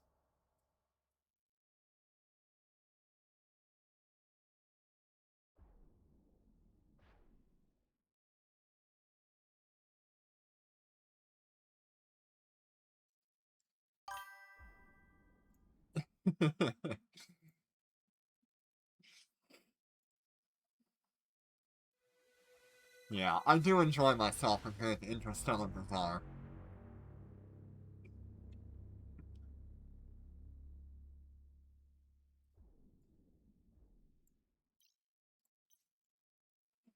I mean, that's also the reason why I have maximum Omega Duo store.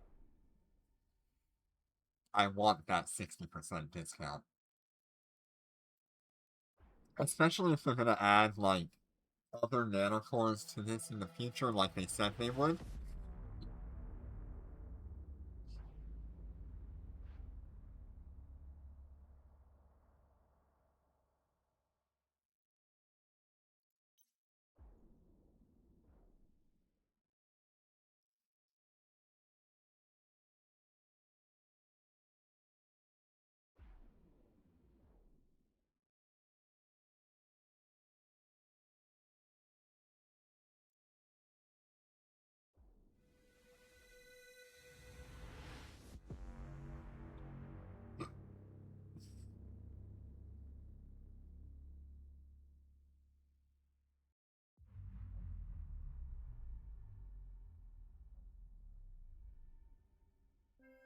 The asteroid belt has been mined out. And we're moving along pretty good here. We're at about 2 hours in and we're 44% ore hold. So it's going to take about 4.5 or 5 hours to fill this ore hold. Warp drive active.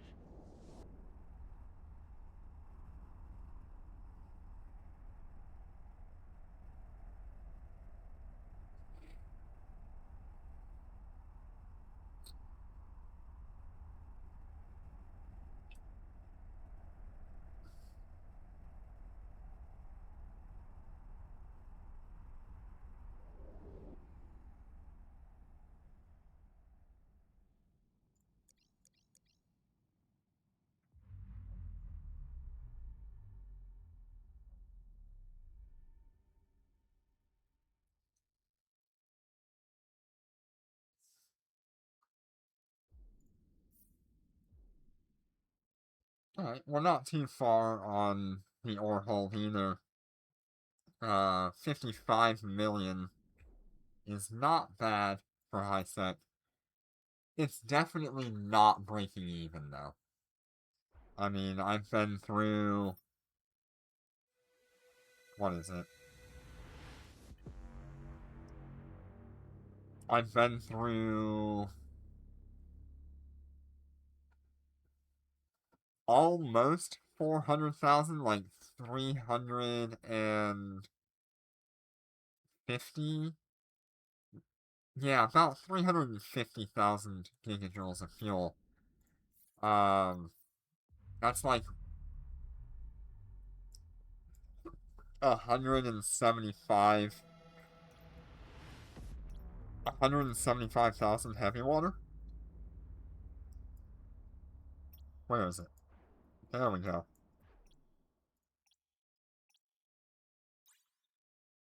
Let's see how much that costs.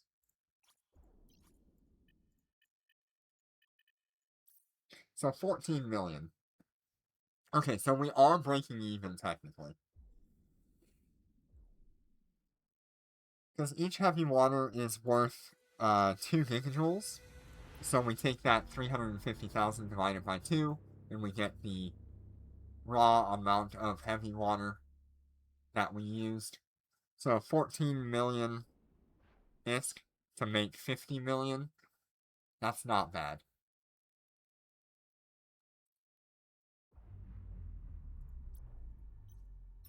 I'm actually surprised that it's breaking even, to be honest. At this rate, you could theoretically use AI as well and still make money. Very interesting.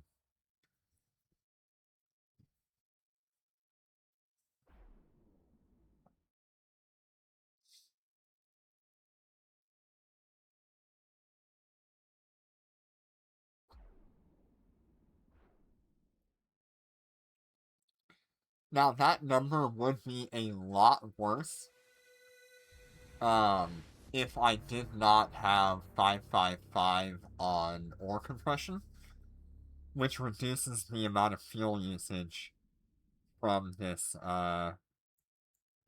module here for compression.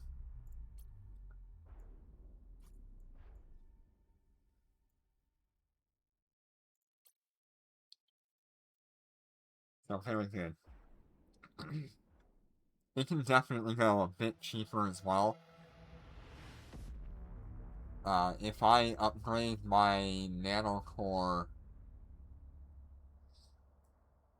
I should get some command burst fuel reduction options, and that'll be what I choose for that, so I can not go through as much fuel.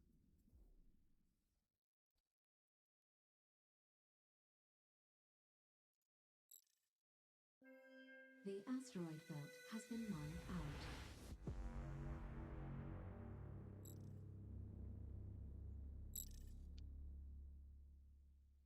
out. looks like this system has been able to keep up with me mining, which is nice. We had a couple of moments there where we got down to like 2 ore belts, but it seems like the system is able to keep up just barely.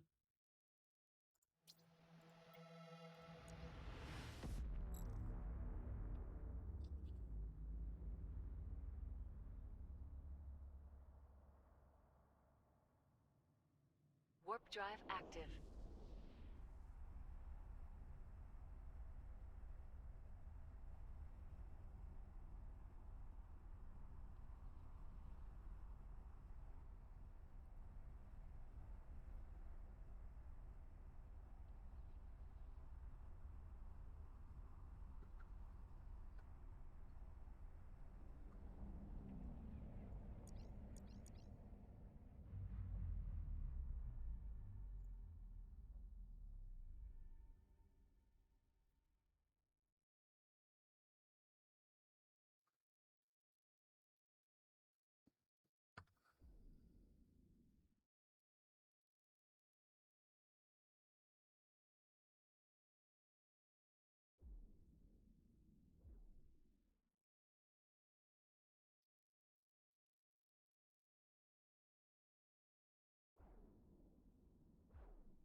The asteroid belt has been mined out.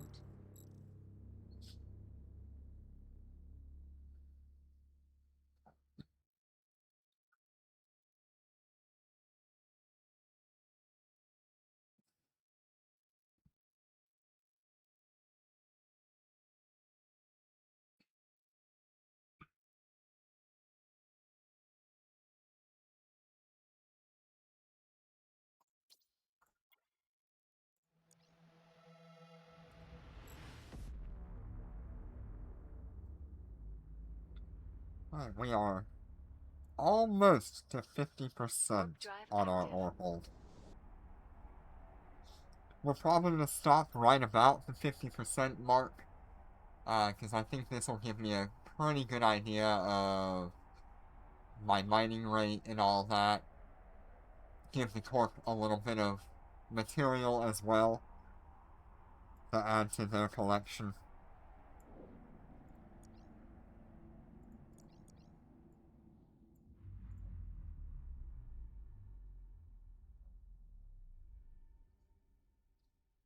so far it's been a pretty good day for mining.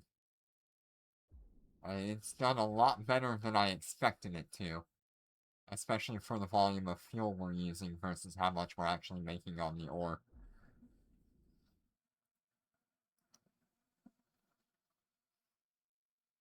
I do still think that an Orca with a beaver module is going to be a better option for high sec.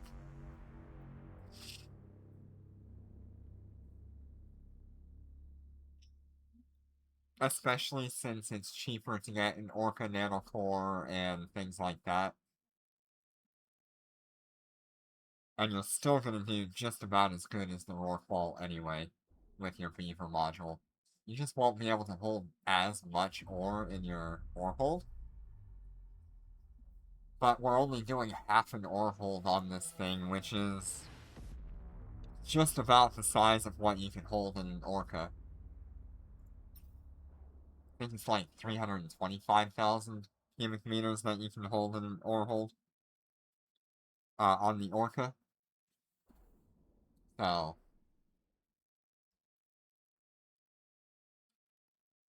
the cost to get an Orca up and running is also significantly cheaper as well.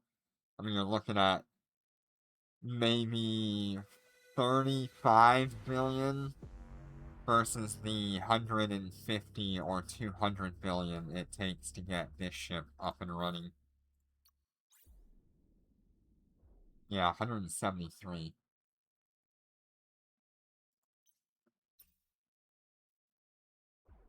I just think that the Orca is definitely the better option for high sec. Unless you really have a lot of money that you can just throw at a Rorqual, and eventually you could move it to null or whatever, but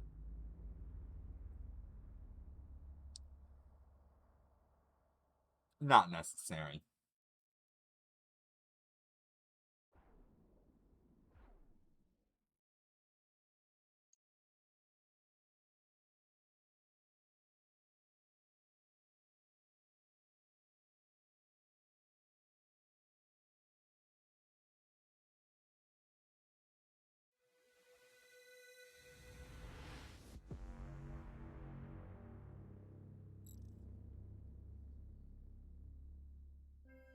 The asteroid belt has been mined out.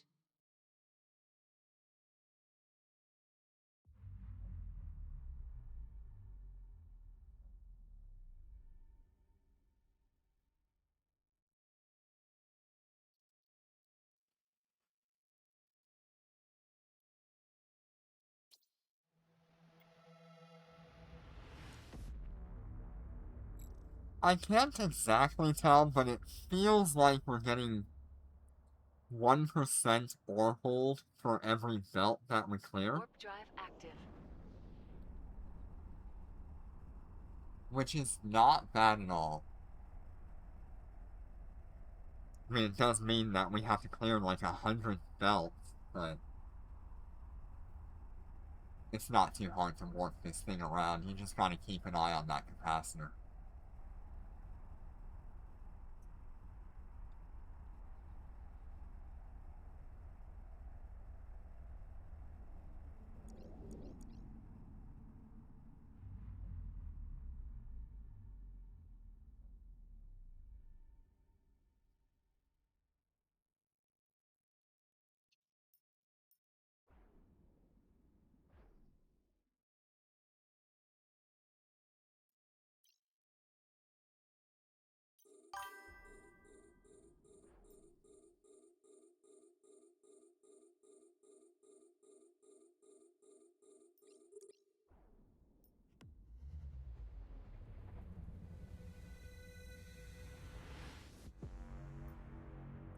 I kind of want to see how much rep is actually coming from these large remote shield boosters. We only have 3, so like 1900 healing every 8 seconds. It's not a whole lot.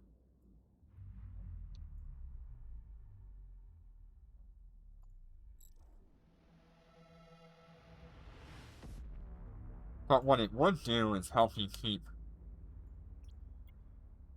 It would help you keep your drones alive if you were trying to keep yourself alive. That's for sure.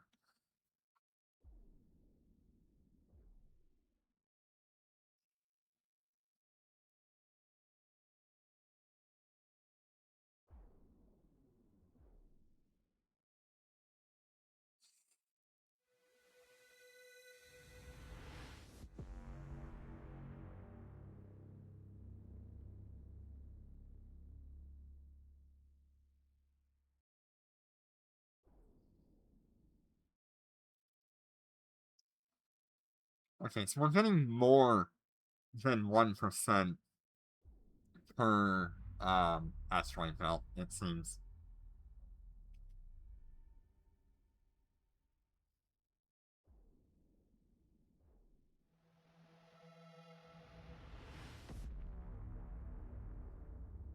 Yep, 31 minutes until Sancha.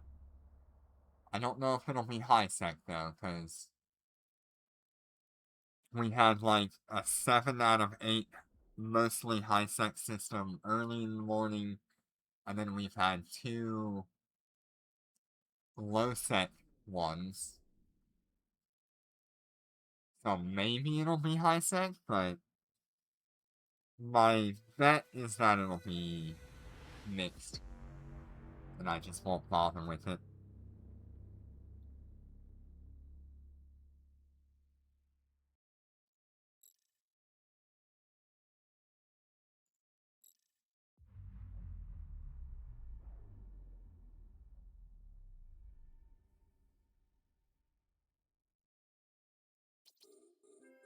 The asteroid belt has been mined out. Alright. Well, with that being said, that was 51% of an Oracle on my Rorqual.